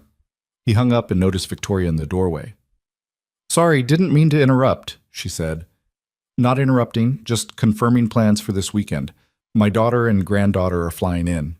Frank's expression was a mixture of joy and anxiety. "First time I'll meet Emma. 7 years old and I'm a stranger to her." "You won't be a stranger for long. Kids are good at seeing people clearly." "That's what worries me." Frank managed a small smile. "What if she asks why I disappeared for 8 years? What do I tell a 7-year-old about pride and shame and medical debt?" Victoria sat down across from him. "You tell her the truth, age-appropriate version. You tell her Grandpa made mistakes and lost his way for a while, but he's found it again. Kids understand that better than adults do." "I hope you're right." He gestured to the papers spread across his desk. "Anyway, what brings you by? Please tell me it's not another media request." "Actually, it's good news. The Pentagon moved up the evaluation." Frank's expression shifted instantly to alert focus. "How far up?" 2 weeks from tomorrow. They want to accelerate the timeline because 2 of their other prospects fell through. If we perform well, we could have a contract signed by end of January. 2 weeks. Frank pulled up his training schedule on his computer. "That's tight, but doable. All the pilots are proficient now, and the technical issues are resolved. We just need to decide who flies the demonstration." "I assumed you would." "I'm 74, Victoria. The Pentagon wants to know this helicopter can be flown by regular military pilots, not just old test pilot specialists. I should coach, not fly." "Then who?" Frank leaned back in his chair, considering. "Lieutenant Kim is the strongest technical pilot. Rodriguez has the most combat experience. Either of them could handle it." But this isn't just about competence. It's about telling a story. The Pentagon is sending evaluators who've heard about what happened here, the janitor, the viral video, all of it. They're going to be watching for signs that we're a circus instead of a serious contractor. Victoria felt a chill. "You think the video hurt us?" "I think it made us interesting, which is both good and bad. Good because they're paying attention. Bad because they're looking for reasons to disqualify us." Frank pulled up the evaluation criteria. "They're testing everything: flight performance, system reliability, pilot adaptability, even organizational stability." Organizational stability. That's the part that worries you. 3 executives resigned in 2 weeks. We promoted a janitor to director. We implemented company-wide wage changes during a critical contract period. On paper, that looks like chaos. Victoria felt her stomach knot. "I didn't think about it that way."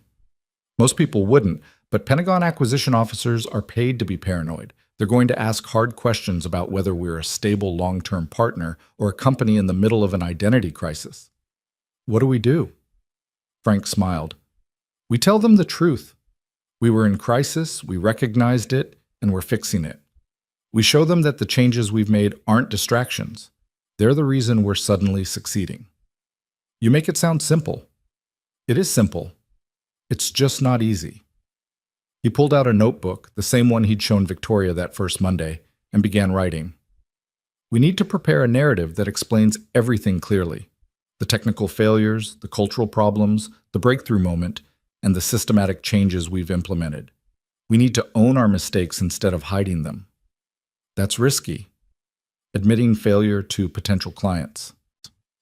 Admitting failure and showing how you fixed it is powerful, Victoria.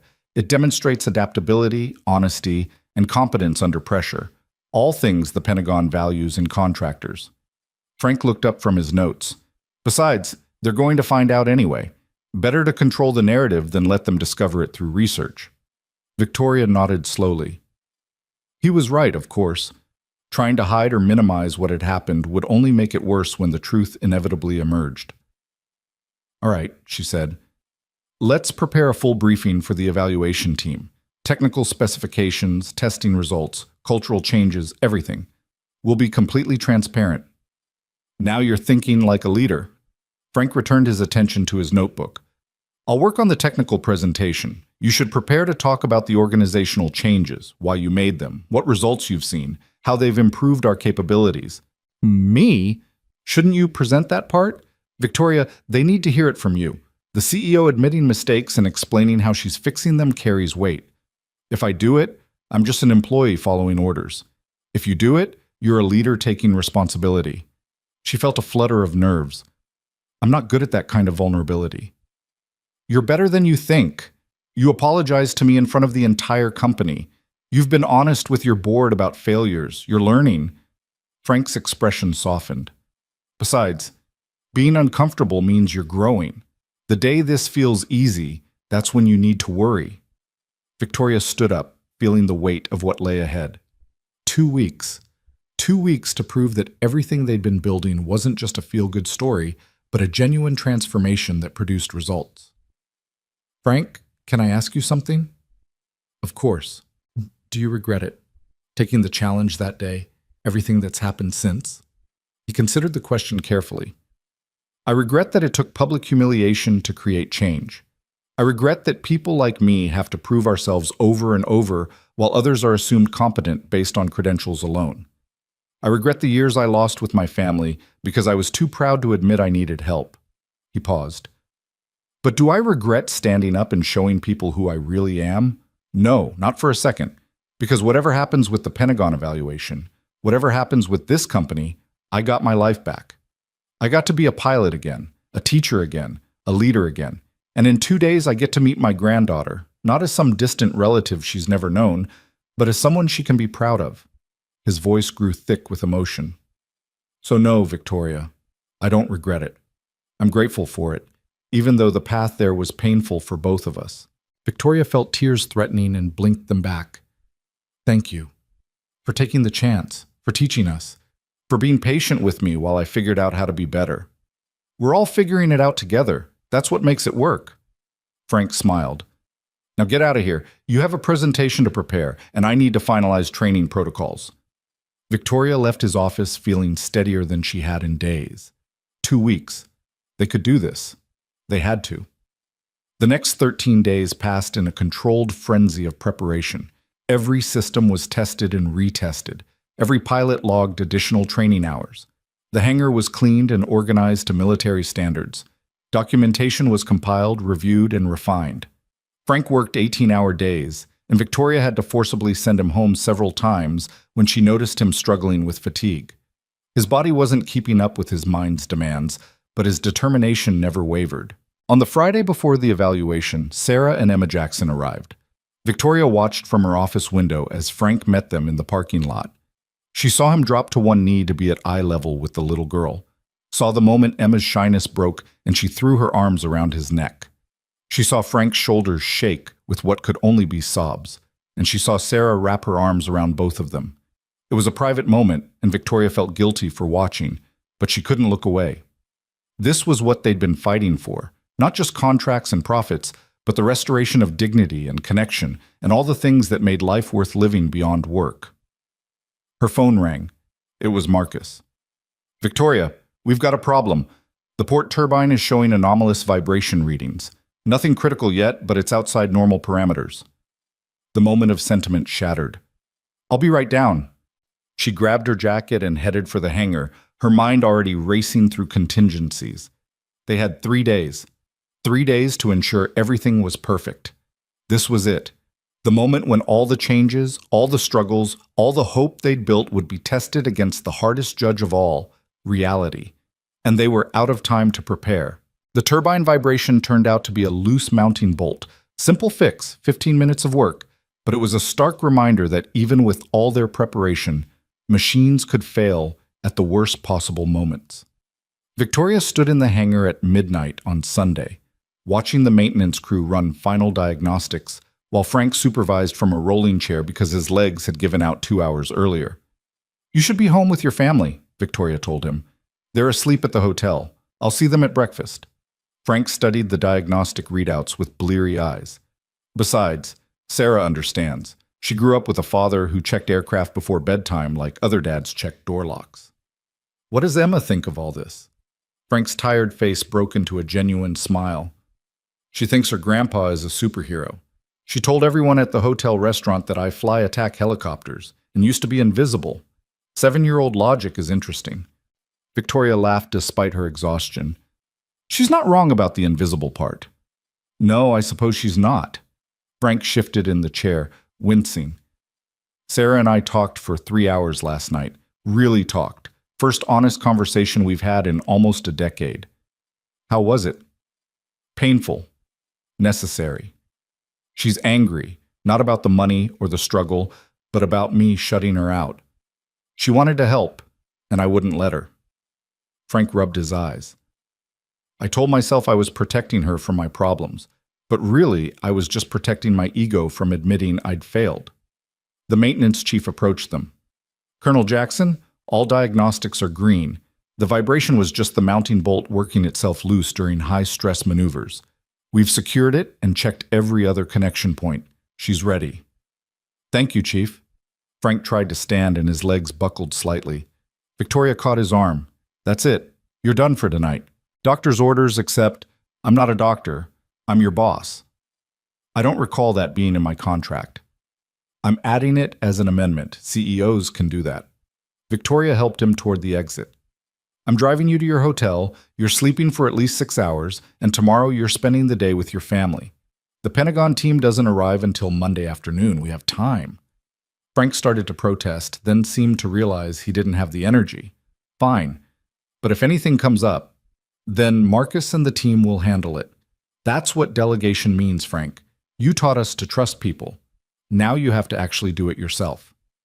They walked out to the parking lot in the cool pre-dawn air. The sky was just beginning to lighten in the east, that deep blue-black that comes before sunrise. Victoria's car was one of only 3 left in the lot. Hers, Frank's ancient Honda, and a security vehicle. I'll have someone drive your car to the hotel later, Victoria said, unlocking her Mercedes. Frank settled into the passenger seat with a groan. This is nicer than my apartment. Your apartment or your car? Both. He leaned his head back against the leather headrest. You know what the strangest part of all this is? I keep waiting for it to fall apart. Keep waiting for someone to realize they made a mistake promoting me. Keep expecting to wake up back in my studio apartment with a mop in my hand. Victoria started the car and pulled out of the parking lot. That's called imposter syndrome. Most competent people have it. Do you? She was quiet for a moment, considering. Every single day. I look around at all these changes we've made and wonder if I'm being brave or just reckless, if I'm a visionary leader or just someone who got embarrassed and overcorrected. And which do you think you are? I honestly don't know yet. Ask me again after tomorrow. Victoria glanced at him. Are you nervous about the evaluation? Terrified. Not about the flying, I know the aircraft is ready, but about everything else. What if they see the cultural changes as instability? What if they think we're a social experiment instead of a serious contractor? What if the story of what happened overshadows the actual capabilities we've developed? Then we deal with it together. Victoria turned onto the highway. Frank, whatever happens tomorrow, you need to know something. These past few weeks, working with you, watching you lead, it's changed me. Not just as a CEO, but as a person. You showed me what real leadership looks like. Victoria, no, let me finish. I spent 10 years building this company on fear and competition and hierarchy. And it worked, in a sense. We grew, we won contracts, we made money, but we were hollow. There was no soul to it, no real meaning beyond the numbers. And I was hollow too, successful and miserable and too busy to notice the difference. She merged into the sparse early morning traffic. You didn't just save the Wraith Project, you saved me from becoming someone I would have hated, someone my younger self would have been ashamed of. Victoria's voice cracked slightly. So thank you for having the courage to accept an impossible challenge, for being honest when I was cruel, for showing all of us a better way. Frank was quiet for a long moment. When he spoke, his voice was thick. My wife used to say that people are like aircraft. We're all capable of more than we think, but we need the right conditions to fly. For years, I thought my flying days were over, that I was grounded permanently by age and circumstance and bad luck. He looked out the window at the passing darkness. But you gave me the right conditions. You gave me a chance when you didn't have to. You listened when you could have dismissed me. You changed an entire company culture because you were willing to admit you'd been wrong. That's not common, Victoria. That's extraordinary. They drove in comfortable silence for a while. Victoria found herself thinking about the past month, about how much had changed and how quickly. A month ago, she'd been a CEO on the edge of failure, desperate and cruel. Now she was still desperate, but in a different way. Desperate to prove that compassion and competence could coexist, that treating people well was good business, not just good ethics. She pulled up to Frank's hotel, a modest business-class place near the facility. What time should I pick you up tomorrow? You don't need to be... Frank, what time? He smiled. 9:30. I promised Emma we'd have breakfast together, and then I'd show her the hangar before the Pentagon team arrives. 9:30 it is. Get some sleep. Frank opened the door, then paused. Victoria, about tomorrow, whatever happens, we've already won something important. We've proven that change is possible. That's not nothing. It's not everything either. We need this contract. I know, and we'll give them our best. That's all we can do. He climbed out slowly, his body clearly aching. See you in the morning.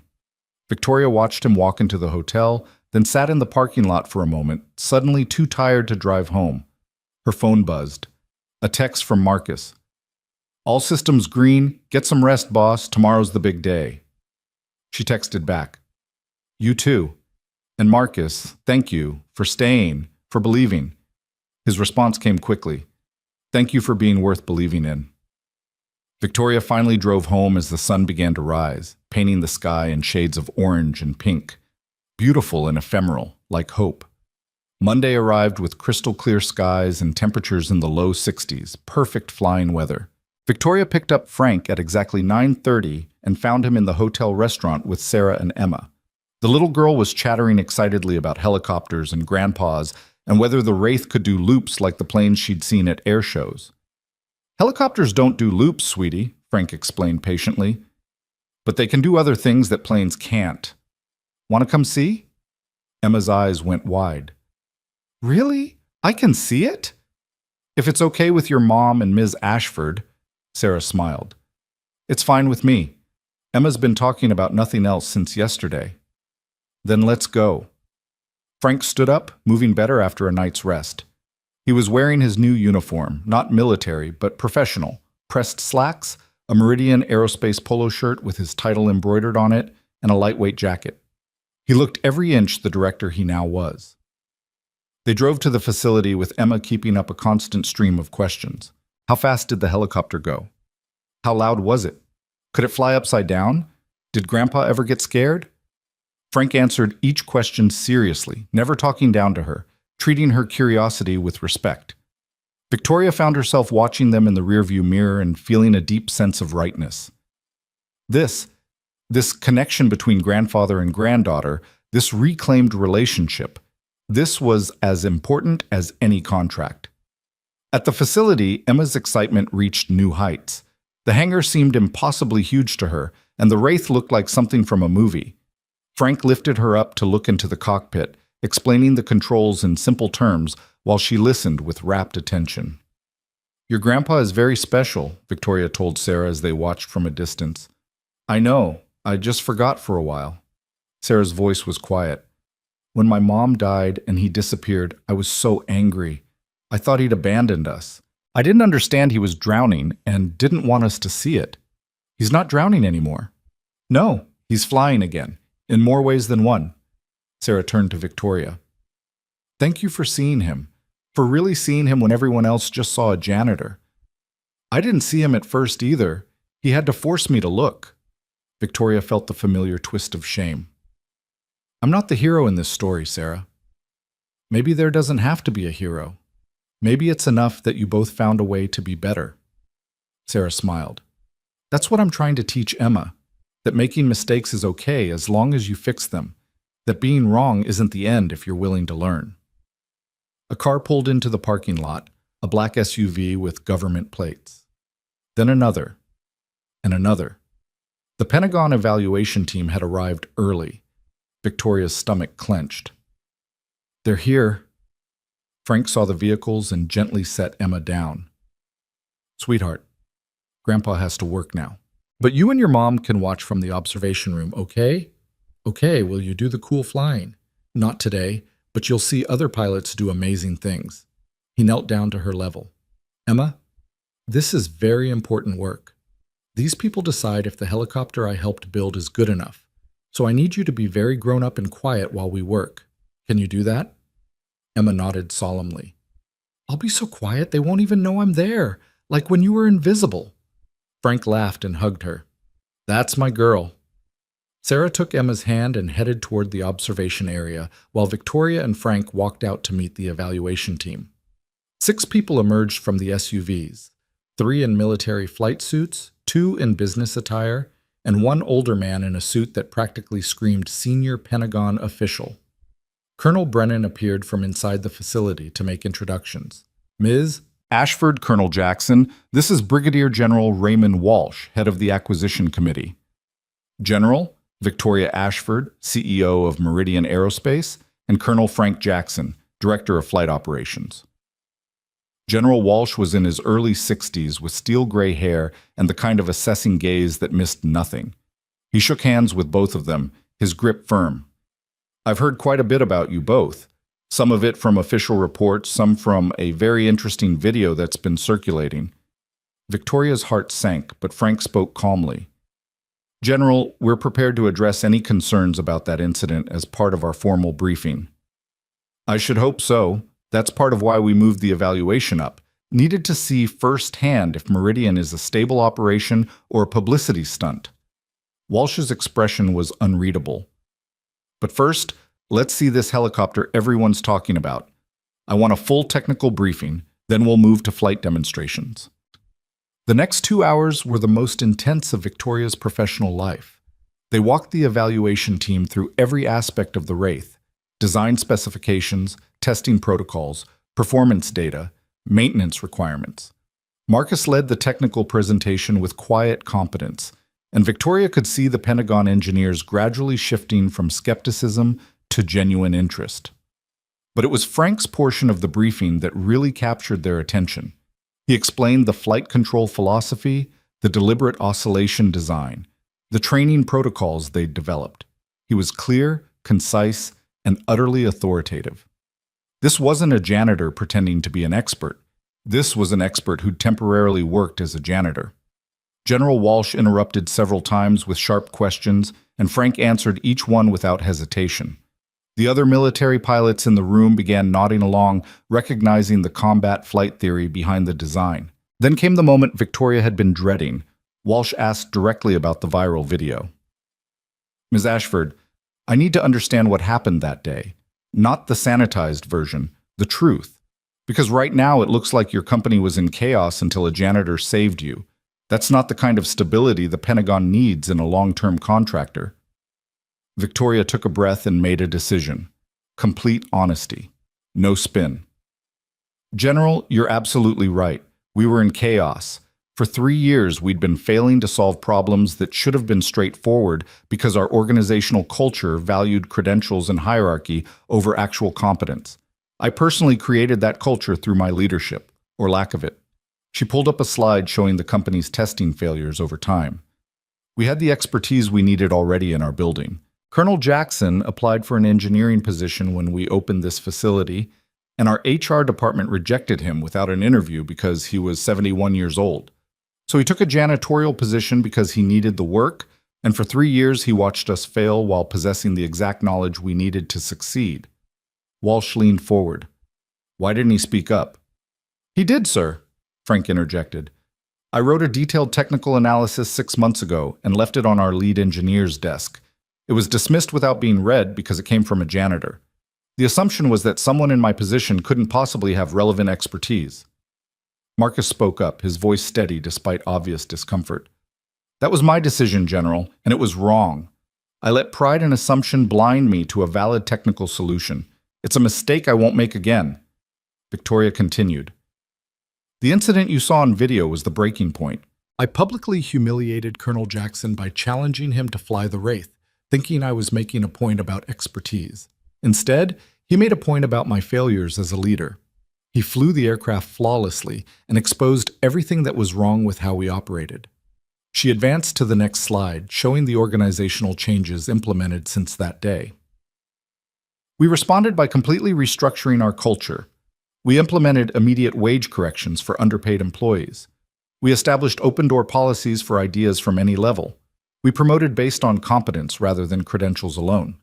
And yes, we gave Colonel Jackson the director position he should have been offered 3 years ago. That's quite a transformation in less than a month, Walsh said skeptically. It is. And it's been expensive, disruptive, and controversial. Victoria met his eyes. But it's also why we're suddenly succeeding. Our testing efficiency has increased by 40%. Our engineering team is solving problems in days instead of months. Our pilots are flying the Wraith to capabilities we didn't know it had. None of that happened by accident. It happened because we finally started listening to everyone, not just the people at the top. She pulled up the final slide, their performance metrics over the past month compared to the previous 3 years. General, you asked if we're stable. The answer is no. We're not stable if stable means keeping everything the same. But if stable means having systems in place to continuously improve, to recognize and fix our failures, to value every person's contribution regardless of their title, then yes, we're becoming stable in the way that actually matters. Walsh studied the data for a long moment. And what happens when the novelty wears off? When the feel-good story stops being enough to motivate people? Frank stood up. General, I've led combat units in 3 different war zones. I've trained hundreds of pilots, and I can tell you that the best teams aren't built on novelty or feel-good stories. They're built on trust, competence, and genuine respect. That's what we're building here. He gestured to the observation window where the hangar crew was visible, preparing the Wraith for flight demonstrations. Every person in this facility now believes their contribution matters. The technician who caught the turbine vibration this weekend did it because he knew he'd be listened to, not dismissed. The junior engineer who suggested a software fix did it because she wasn't afraid of being mocked.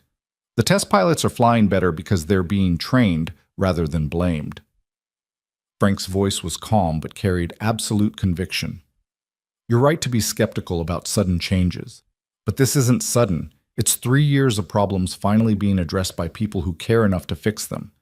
And yes, it took a dramatic moment to catalyze the change. Sometimes that's what it takes to break through institutional inertia. General Walsh was quiet, his expression thoughtful. Finally, he stood. All right, I appreciate the honesty. Now let's see if the results match the rhetoric. I want to see this helicopter fly, and I want to see it flown by military pilots, not just your experts. This was the real test. Lieutenant Kim and Rodriguez were prepared to fly, but having Pentagon pilots at the controls was different. They'd be looking for flaws, testing limits, pushing the aircraft hard to find its breaking points. Frank nodded. We expected that, sir. We have 3 of your pilots checked out and ready to fly, and Colonel Jackson will be available to answer any technical questions during the demonstrations. You're not flying it yourself? I'm 74 years old, General. I can fly it. Proved that already. But what you need to see is that younger pilots with current combat experience can fly it too. That's what makes it operationally viable. Walsh actually smiled at that. Good answer, Colonel. Let's get started. The flight demonstrations began at 1400 hours. The Pentagon pilots flew the Wraith through every scenario imaginable. High-speed maneuvers, rapid altitude changes, simulated combat situations, emergency procedures. Each pilot spent 40 minutes in the cockpit, and each one came out looking impressed and slightly exhilarated. From the observation room, Victoria watched with her heart in her throat. Sarah stood beside her with Emma, who pressed her face against the glass with wide eyes. "Grandpa made that fly?" Emma whispered in awe as the Wraith executed a particularly aggressive banking turn. "He helped make it, yes," Sarah told her daughter, "and he taught those pilots how to fly it properly." "Grandpa's smart." "Yes, sweetheart, he really is." Victoria's phone buzzed. A text from Marcus. Telemetry is perfect. Every system performing above spec. We've got this. She wanted to believe him, but until General Walsh actually signed off, nothing was certain. The final flight test ended at 17:30. The Pentagon team huddled in a conference room for 90 minutes, while Victoria, Frank, and the Meridian leadership team waited in agonizing uncertainty. Frank sat quietly, his hand trembling slightly. Whether from nerves or fatigue, Victoria couldn't tell. Marcus paced. James stood by the window, arms crossed, his expression unreadable. At 1900 hours, Colonel Brennan emerged from the conference room. They want to see everyone. Main conference room. Now. This was it. Victoria stood on shaking legs. Frank rose more slowly, and she saw him take a deep breath, squaring his shoulders. Together, they walked into the conference room where General Walsh and his team waited. Walsh stood at the head of the table, his expression grave. Ms. Ashford, Colonel Jackson, please sit. They sat. The silence stretched unbearably. I'll be direct, Walsh began. When we arrived this morning, I was prepared to disqualify Meridian from consideration. The video, the reports of organizational chaos, the concerns about stability, all of it suggested a company that wasn't ready for a major Pentagon contract. Victoria felt her heart sinking. But after today's evaluation, I have to say I was wrong. Walsh's stern expression cracked into something approaching a smile. The Wraith is an exceptional aircraft. More importantly, the team behind it is exceptional. The technical competence, the flight performance, the systematic approach to problem solving, everything we saw today demonstrated a contractor we can trust. Victoria couldn't breathe. Pending final budget approval and contract negotiations, I'm recommending Meridian Aerospace as the primary contractor for the AH-7 Wraith program. Initial order of 47 aircraft with options for up to 200 more over 5 years. The room erupted. Marcus let out a whoop. James actually smiled. Frank sat very still, his eyes closed, his weathered hands pressed flat on the table. Victoria found her voice. General, thank you. Thank you for giving us this chance. Thank your team. They earned it. Walsh extended his hand. Congratulations, Ms. Ashford. You're about to become very busy. As hands were shaken and congratulations exchanged, Victoria looked at Frank. Tears were running down his face, but he was smiling. We did it, she whispered. You did it, he corrected. You had the courage to change everything when it mattered most. We did it together. Outside the conference room, Sarah and Emma waited. Emma broke free from her mother and ran to Frank, who scooped her up with a laugh. Did you win, Grandpa? Yes, sweetheart. We won. I knew you would. You're a superhero. Frank held his granddaughter close, and Victoria saw Sarah watching with tears in her eyes. This was what winning actually looked like. Not just contracts and money, but connections restored, dignity reclaimed, family reunited. The celebration that night was modest but genuine. The hangar crew brought in pizza and drinks. Engineers mingled with janitors, former colleagues of Frank's who were now making living wages and being treated with respect. Test pilots swapped stories with maintenance technicians. Hierarchy melted away in the shared joy of success. Victoria found herself standing with Frank near the Wraith, both of them holding plastic cups of cheap champagne. To second chances, Frank said, raising his cup. To seeing people clearly, Victoria countered. They drank, and the champagne tasted better than any expensive bottle Victoria had ever opened. What now? Frank asked. You've got a massive contract, organizational changes to continue implementing, and about 1,000 new challenges coming. Now we do the work. We build the helicopters. We honor our commitments. We prove that treating people well and running a successful business aren't mutually exclusive. Victoria paused. And you? What's next for you? I'm going to lead this flight operations team and train the best helicopter pilots in the world. And then, every other weekend, I'm going to Colorado to be the grandfather I should have been all along. Frank smiled. Turns out you can have both, meaningful work and meaningful relationships. Who knew? You did. You just forgot for a while. And you reminded me. Funny how that works. They stood in comfortable silence, watching their team celebrate. Victoria thought about the journey that had brought them here, from cruelty to humility, from failure to success, from invisibility to recognition. It hadn't been clean or easy, and there were still mountains to climb.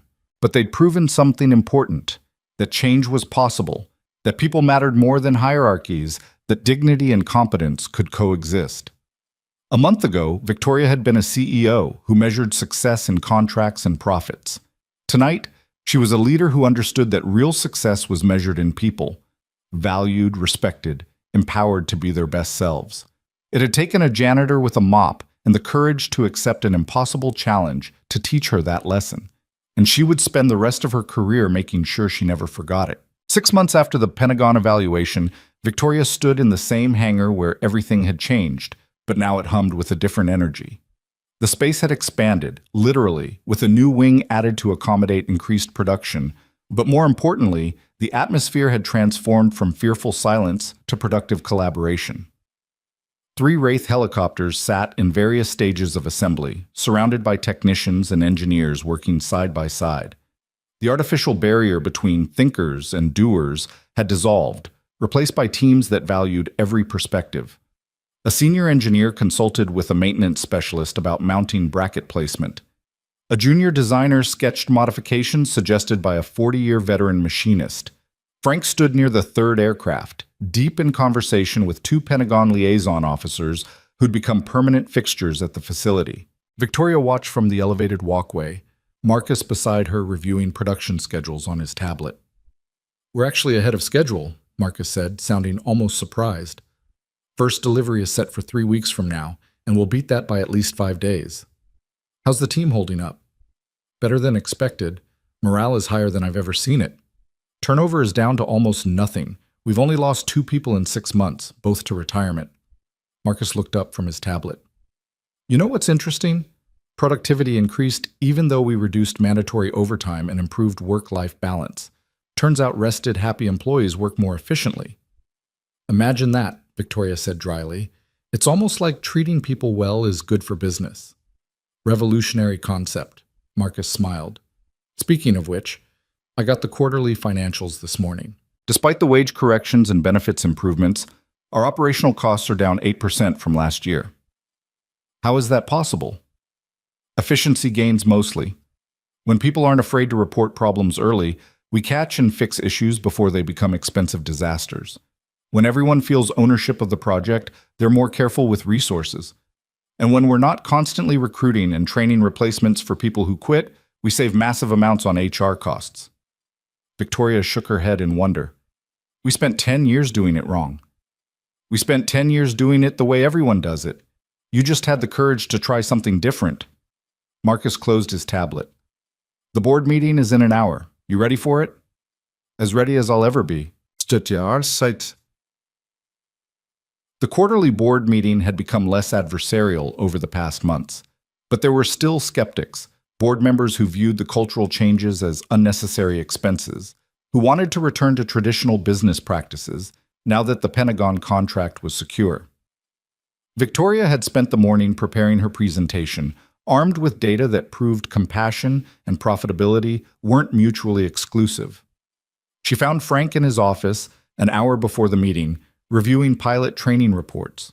He looked healthier than he had 6 months ago. The constant stress had eased from his features, replaced by a calm confidence that came from doing work he believed in. "How's the training program?" Victoria asked. "Excellent. We've got 12 new pilots certified on the Wraith and another 20 in the pipeline.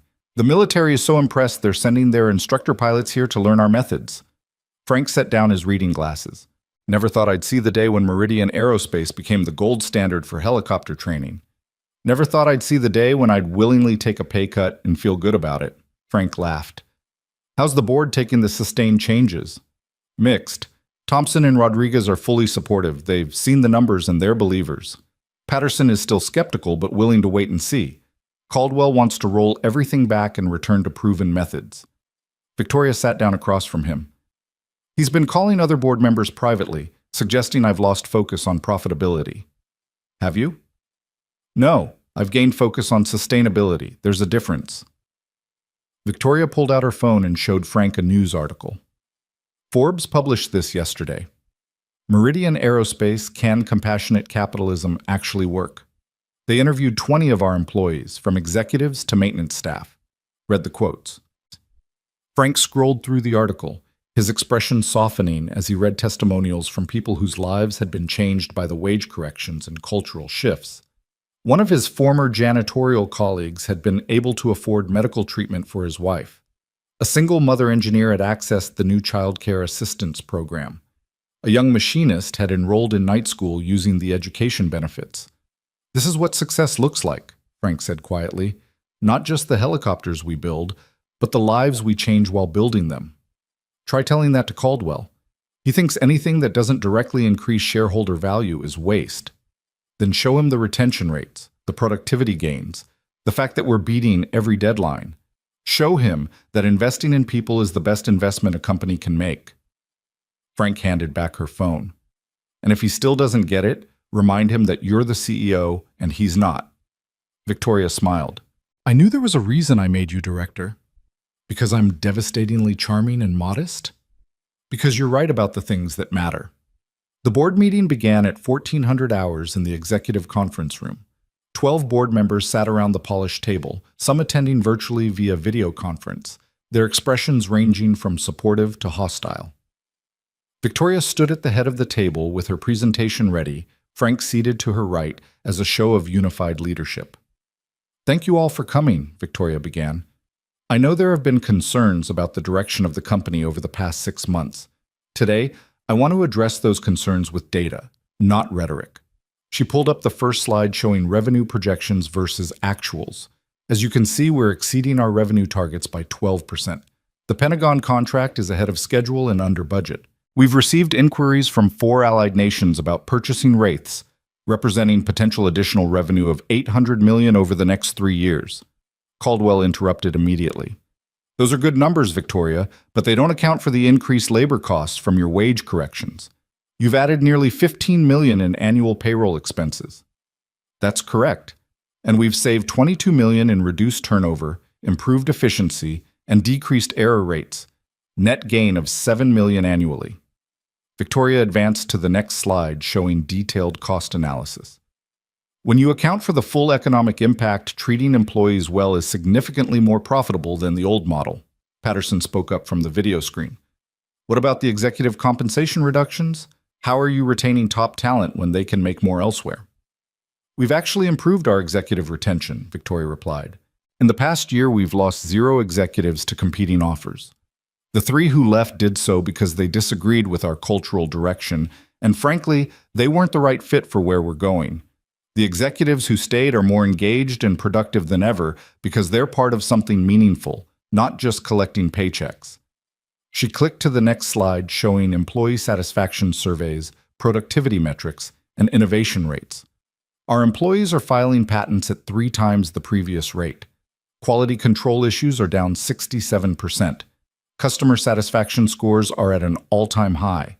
These aren't soft metrics, they translate directly to competitive advantage and market position." Rodriguez, one of the supportive board members, leaned forward. "Victoria, I think what some of us are wondering is whether these changes are sustainable long-term, or if we're seeing temporary gains from the novelty effect." "Fair question. Let me introduce someone who can speak to that better than I can." Victoria gestured to Frank. "Colonel Jackson, would you share your perspective?" Frank stood, his bearing confident despite the scrutiny of the board. "Ladies and gentlemen, I've served in the military for 28 years and worked in aerospace for another 15. I've seen every kind of organizational culture imaginable, from highly effective to catastrophically dysfunctional. What Victoria has built here over the past 6 months isn't novel, it's proven." He walked to the window overlooking the production floor. "The military learned decades ago that the best units aren't built on fear and hierarchy alone. They're built on trust, competence, and genuine respect for every member's contribution. That's why officers eat last. That's why we promote based on merit, not just time in service. That's why we court-martial officers who abuse their authority." Frank turned back to the board. "Victoria is applying those same principles here, and the results are exactly what you'd expect. Improved performance, better retention, higher morale, and stronger results. This isn't experimental. It's just unusual in corporate America because most companies prioritize short-term gains over long-term sustainability. Caldwell's face had reddened. Colonel Jackson, with all due respect, you've been in this position for 6 months. Some of us have been in business for decades. We know what works. You know what used to work, Frank corrected calmly. The world has changed. The workforce has changed. The expectation that talented people will accept poor treatment just for a paycheck has changed. Companies that don't adapt to that reality will lose their best people to companies that do. Are you suggesting we should run this company based on employee feelings rather than business fundamentals? I'm suggesting that employee well-being is a business fundamental. Healthy, respected, fairly compensated employees are more productive, more innovative, and more loyal. That's not feelings. That's economics. Thompson spoke up, his tone thoughtful. Victoria, let me ask directly. If we forced you to choose between maintaining these cultural changes and maximizing short-term profits, which would you choose? The room went silent. This was the crux of the debate, the fundamental question about what kind of company Meridian would be. Victoria met Thompson's eyes steadily. I would choose the cultural changes, even if it cost us short-term profits, because in the long term, there is no trade-off. Companies that treat people well outperform companies that don't. But more importantly, I didn't become CEO to build a company that makes money at the expense of human dignity. I want to build something that proves you can do both. And if the board disagrees, then I'll resign and take my vision somewhere else. Victoria's voice was firm. I'm not going back to the way we were. I've seen what that cost us in wasted talent, failed projects, and my own humanity. I won't do it again. The silence that followed was tense. Several board members exchanged glances. Caldwell looked apoplectic. But Rodriguez was nodding slowly, and Patterson's expression was thoughtful. Finally, Thompson spoke. I appreciate your conviction, Victoria, and I appreciate the data you've presented. I propose we table any discussion of rolling back the cultural changes until we have at least 18 months of data to evaluate long-term trends. Does anyone second that motion? I second, Rodriguez said immediately. All in favor? 8 hands went up. Only Caldwell and 2 others abstained.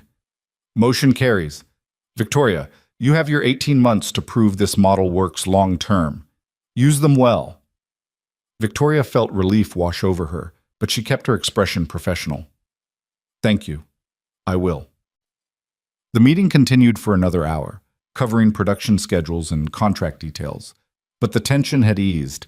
Victoria had won the breathing room she needed, and more importantly, she'd drawn a line in the sand about what kind of leader she would be. After the board members departed, Frank found her standing alone in the conference room, staring out the window at the production floor below. You were willing to resign, he said. Really resign, not just bluff. Yes, because going back would mean losing everything that matters. The contract, the company, the success, none of it means anything if we achieve it by treating people as disposable. Victoria turned to face him. You taught me that. When you stood up in this building and showed us who you really were, you proved that human dignity is non-negotiable. I won't forget that lesson. 18 months is a good timeline. By then, we'll have even more data showing the approach works. And if Caldwell's right? If it all falls apart? Frank smiled. Then we'll fail having tried to do something meaningful. That's better than succeeding at something hollow. The months that followed proved Victoria's approach was working. The first wraiths were delivered ahead of schedule and performed flawlessly in initial field tests. The Pentagon exercised its option for 20 additional aircraft. Allied nations signed preliminary contracts. Meridian's stock price climbed steadily as investors recognized the company's strengthened position. But the real transformations were more personal. Marcus had taken Frank's mentoring to heart and begun implementing similar cultural changes in his engineering department. The rigid hierarchy that had once stifled innovation gave way to collaborative problem-solving. Junior engineers' ideas were heard and evaluated on merit. Senior engineers admitted when they didn't know something. The result was faster innovation and better designs. James Whitmore, the skeptical VP who'd questioned Victoria's changes from the beginning, had gradually become one of their strongest advocates. He'd seen the financial benefits firsthand and recognized that his initial resistance had been based on fear rather than facts. He now championed the cultural model in industry conferences, becoming an unlikely spokesperson for compassionate capitalism. The janitorial staff, Frank's former colleagues, had been completely restructured. Wages had increased to living wage standards. Benefits included health care, retirement plans, and education assistance. Several former janitors had taken advantage of the education benefits to train for technical positions within the company. 2 now worked as aircraft technicians. 1 was enrolled in engineering courses. And Frank himself had found a balance he'd thought impossible. He led the flight operations team with the same competence he'd shown in the military, training the next generation of helicopter pilots while maintaining time for his family. Every other weekend, he flew to Colorado to see Sarah and Emma. He'd missed 7 years of his granddaughter's life, but he was determined not to miss any more. On a Saturday morning in late June, nearly a year after the viral video that had changed everything, Victoria received a call from Frank asking her to come to the facility. It was unusual. Frank rarely worked weekends anymore, having learned the value of rest and family time. She found him in the hangar with Sarah and Emma, who'd come to visit for the summer. Emma was 9 now, taller and more confident, chattering excitedly about something while Frank listened with patient attention. "Victoria!" Emma ran over when she saw her. "Grandpa says I can sit in a helicopter, a real one." "Does he now?" Victoria smiled at Frank. "What's the occasion?" "Well, I thought it was time Emma understood what her grandpa actually does for work. And there's someone else I wanted you to meet." Frank gestured toward the hangar entrance where 2 people were walking in, a man and a woman, both in their 40s. "Victoria Ashford, I'd like you to meet my son, Michael, and my daughter, Rebecca. They flew in last night." Victoria shook hands with both of them, seeing Frank's features reflected in their faces. Michael's steady gaze, Rebecca's quiet strength. "Your father talks about you often," Victoria said. "He talks about you too," Rebecca replied. "And about this place. We wanted to see it for ourselves, the company that gave our father back his purpose." "I think it's more accurate to say your father gave this company its purpose." They walked through the facility together, Frank narrating the changes that had occurred over the past year. The expansion, the new training center, the employee wellness programs, the childcare facility that had opened 3 months ago. Every change reflected the values they'd fought to establish, that people mattered, that dignity was non-negotiable, that success meant more than profits. As they walked, Frank's children asked questions and shared stories about the father they'd lost to grief and shame and slowly found again. Michael talked about the monthly dinners they'd started having, the whole family together for the first time in years. Rebecca described how Emma was doing in school, how she'd written an essay about her grandpa, the helicopter pilot that had won a school contest. Emma herself alternated between asking technical questions about the helicopters and performing cartwheels across the hangar floor, her joy infectious. "She's a lot like you were at that age," Michael told Frank. "Curious about everything, fearless, absolutely certain she can do anything." "Then I hope she has an easier path than I did," Frank replied. "Fewer detours, less time lost." "The detours made you who you are, Dad, and who you are is pretty remarkable." They ended up in the observation room overlooking the main production floor. 15 wraiths in various stages of assembly filled the space, each one representing not just technological achievement, but human potential realized. "I need to tell you something," Frank said, gathering his family around him. Something I should have said years ago, but was too proud and too ashamed to say. His children grew quiet, attentive. "When your mother died and I lost everything, I thought I'd failed. Failed as a husband because I couldn't save her. Failed as a provider because I couldn't pay the medical bills. Failed as a father because I had nothing left to offer you. So I disappeared. I cut you out of my life because I thought you'd be better off without seeing what I'd become." Frank's voice was thick with emotion. "But I was wrong. I wasn't protecting you. I was protecting my ego. I was choosing pride over family. And I lost 8 years with you, 8 years with Emma, because I couldn't admit I needed help." Sarah took his hand. "Dad, let me finish, please." Frank looked at each of his children. "Victoria gave me back my professional life, yes. But more importantly, she taught me that admitting failure isn't weakness. It's the first step toward growth. That asking for help isn't shameful, it's wise. That being vulnerable with the people you love isn't a burden, it's a gift. He turned to include Victoria in his gaze. This past year, I've rebuilt my relationship with all of you. I've gotten to know my granddaughter. I've remembered what it means to be part of a family instead of just being alone with my pride. And that's worth more than any job title or success or recognition. Rebecca wiped tears from her eyes. We never stopped loving you, Dad. We were just waiting for you to let us back in. I know, and I'm sorry it took so long. I'm sorry for all the time we lost. Frank pulled his children into an embrace, and Emma squeezed between them, her small arms wrapping around her grandfather's waist. Victoria watched the reunion with her own tears falling freely. This was why everything had been worth it, not just the successful company or the Pentagon contracts, but moments like this, families restored, dignity reclaimed, lives rebuilt. Later that evening, after Frank's family had left for dinner, Victoria found herself alone in the hangar with Frank. They stood beneath the first production Wraith, the one that bore a small plaque.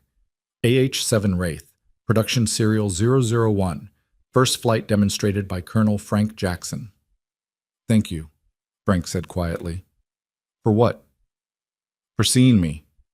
For taking a cruel joke and turning it into an opportunity for change.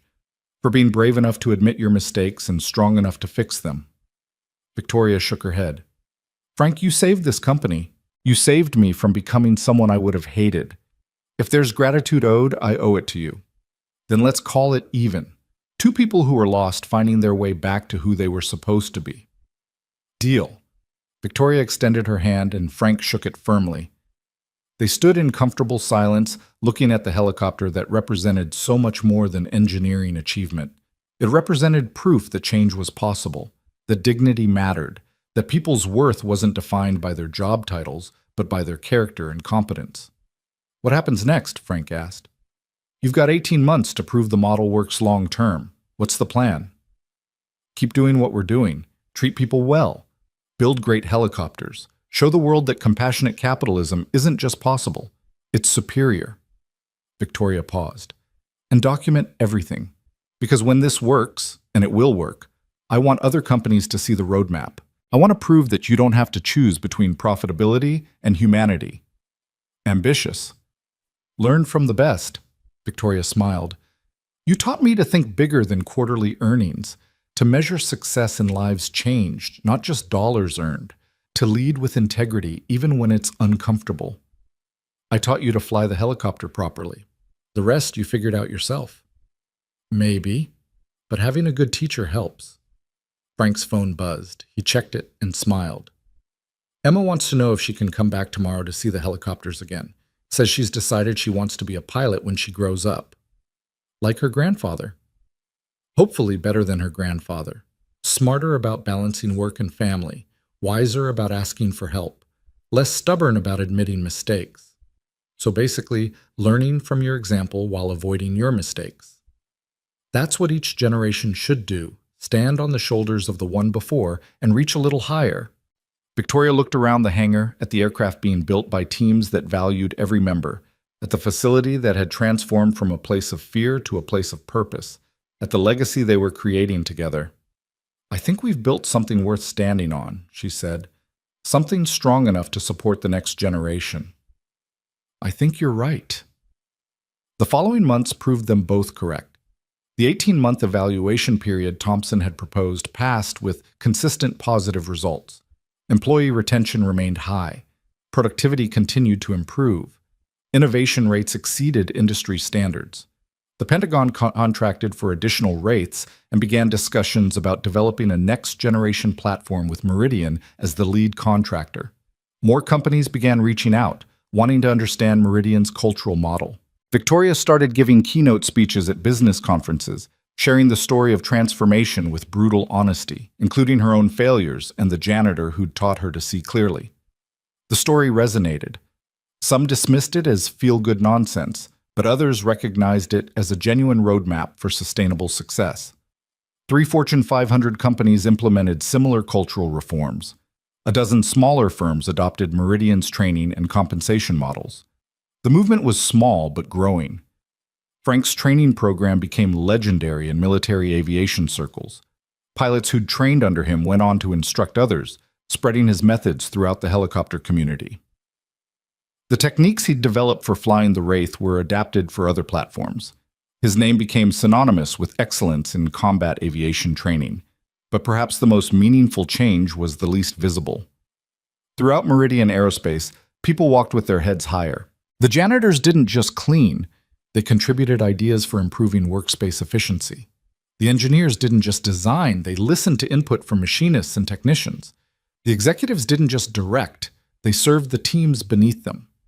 The hierarchy still existed, but it was based on competence and contribution rather than just credentials and seniority. And everyone, regardless of position, was treated with the fundamental dignity every human being deserved. 2 years after the viral video, Victoria stood in front of the entire company at their annual meeting. Nearly 300 employees filled the expanded facility, with hundreds more attending virtually. She looked out at faces she now knew by name. Not just executives and engineers, but maintenance workers, and administrative staff, and the security guards, and everyone who made the company function. 2 years ago, Victoria began, we were failing, not just technically, but morally. We'd built a culture where some people mattered and others didn't, where titles meant more than talent, where we valued credentials over character. She clicked to a photo of Frank in his janitorial coveralls, mop in hand. And then, one Friday afternoon, I made a terrible mistake. I publicly mocked this man. I challenged him to fly a helicopter as a joke, thinking I was making a point about expertise. Instead, he made a point about my failures as a leader. The room was silent, everyone familiar with the story, but still riveted by hearing Victoria tell it. Colonel Frank Jackson accepted my cruel challenge, and in doing so, he exposed everything that was wrong with how we operated. He proved that we'd been overlooking talent, ignoring wisdom, wasting potential, all because we couldn't see past job titles to actual human worth. Victoria advanced to the next slide showing the company's transformation metrics. Since that day, everything has changed. We've tripled our revenue. We've won contracts worth over $2 billion. We've expanded our workforce by 40%. We've become the gold standard in helicopter design and manufacturing. She paused. But none of that is what I'm most proud of. What I'm most proud of is this. We did it while treating people with dignity. We did it while paying fair wages. We did it while valuing every contribution from every position. We proved that you don't have to choose between being successful and being decent. Applause rippled through the crowd. Today, I want to announce several new initiatives that continue this commitment. First, we're establishing the Frank Jackson Scholarship Fund, which will provide full tuition assistance for employees or their children pursuing education in aerospace, engineering, or any field that helps them reach their potential. Frank, sitting in the front row, looked startled. Victoria smiled at him. Second, we're implementing a profit-sharing program that ensures when the company does well, everyone benefits, not just executives and shareholders. Third, we're creating an innovation fund where any employee can submit ideas and receive resources to develop them, regardless of their position or department. The applause grew louder. These changes represent millions of dollars of investment. Some people will say it's too much, that we're being naive, that we're not maximizing shareholder value. To those people, I say this, we're maximizing human value. And in the long run, that creates more sustainable profit than any short-term cost-cutting ever could. Victoria clicked to the final slide, a photo of the entire company taken the previous month. 2 years ago, a janitor saved this company by accepting an impossible challenge. Today, we honor that courage by committing ourselves to never stop challenging assumptions, never stop seeing people clearly, and never stop believing that dignity and success can coexist. She looked directly at Frank. Thank you, Colonel Jackson, for teaching us what leadership really means, for showing us that worth isn't defined by title but by character, for having the courage to be seen when the world had made you invisible. The entire room stood, applauding. Frank rose slowly, his weathered face reflecting emotion as his colleagues, his friends, honored him with genuine respect and gratitude. That evening, Victoria and Frank sat on the hangar roof watching the sunset paint the sky in shades of orange and purple. It had become a tradition of sorts, these quiet moments where they reflected on the journey they'd shared. You didn't have to do the scholarship fund, Frank said, though I appreciate it more than I can say. I wanted to, because the problem you faced, having expertise but being dismissed because of age or circumstance, it's not unique to you. There are talented people everywhere who just need a chance. Now we can give them one. It's a good legacy. Speaking of legacy, I heard Michael talking about you retiring. Is that something you're considering? Frank was quiet for a moment. Eventually, not yet. I've still got too much to teach, too many pilots to train, but someday, yes. I'll step back and let the next generation take over. And what will you do then? Spend time with my family, travel with Sarah and Emma. Maybe write a book about flight dynamics, though who'd read it I have no idea. Mostly just enjoy being alive and connected to the people I love. Sounds like a good plan. What about you? You've built something remarkable here. What's next for Victoria Ashford? Victoria considered the question. I want to scale this model, show other companies that it works, maybe start consulting, helping other organizations transform their cultures. There's so much unnecessary suffering in the business world, talented people being overlooked, workers being exploited, potential being wasted. If we can change that even a little, it's worth the effort. You've changed a lot from the person who threw me that challenge 2 years ago. I'm still changing, still learning. You taught me that growth never stops, that admitting mistakes is strength, that real leadership is service. Victoria turned to look at him. I'm grateful for that lesson, Frank. I'm grateful for you. The gratitude is mutual. You gave me back my life, my family, my purpose. That's not a small thing. They sat in comfortable silence as the sun sank toward the horizon. Around them, the facility hummed with quiet activity. The night shift arriving, the security team making rounds, the maintenance crew performing scheduled checks. All of them people whose lives had been touched by the transformation that began with a cruel joke and a courageous response. Do you ever think about that Friday? Victoria asked. Wonder what would have happened if you'd refused the challenge. All the time. I'd probably still be mopping floors, still be estranged from my family, still be invisible. You'd probably still be running the company the old way, still be miserable even while succeeding. Frank paused. Sometimes the worst moments create the best opportunities. We just have to be brave enough to seize them. I'm glad you were brave. I'm glad you were willing to change. The sun touched the horizon, and for a moment everything was bathed in golden light. The helicopters in the hangar, the facility they'd built together, the future they'd created through courage and honesty, and the fundamental belief that every person deserved dignity. Victoria thought about the journey that had brought them here, from humiliation to redemption, from failure to success, from isolation to connection. It hadn't been easy. It had required admitting mistakes, changing deeply ingrained patterns, standing up to critics who said it couldn't work. But it had worked. Against all odds and conventional wisdom, treating people well and running a successful business had proven compatible. They'd built something that mattered, something that would outlast them both. Thank you, Victoria said quietly, for everything. Thank you, Frank replied, for seeing me. And there, on the roof of Meridian Aerospace, as the sun set on another day, two people who'd found redemption in the most unlikely circumstances sat together in peaceful satisfaction. The janitor who'd become a director, the CEO who'd learned humility. Two lives transformed by the courage to be honest, to change, to believe that people mattered more than positions. Below them, the facility hummed with purpose. Around them, the sky blazed with color. Before them, a future built on dignity and competence stretched endlessly. They'd started with a cruel joke and an impossible challenge. They'd ended with a company transformed, lives restored, and proof that the most radical act in business was simply treating people like human beings. It was enough. It was everything. And as the last light faded from the sky and the stars began to emerge, Victoria and Frank sat together in grateful silence, knowing they'd found something rare and precious. Not just success, but meaning. Not just achievement, but purpose. Not just survival, but genuine human connection. The janitor's challenge had been accepted. The CEO's transformation was complete. And the story of what happened when dignity met opportunity would echo through Meridian Aerospace and beyond for generations to come, a reminder that everyone deserves to be seen, valued, and given the chance to fly.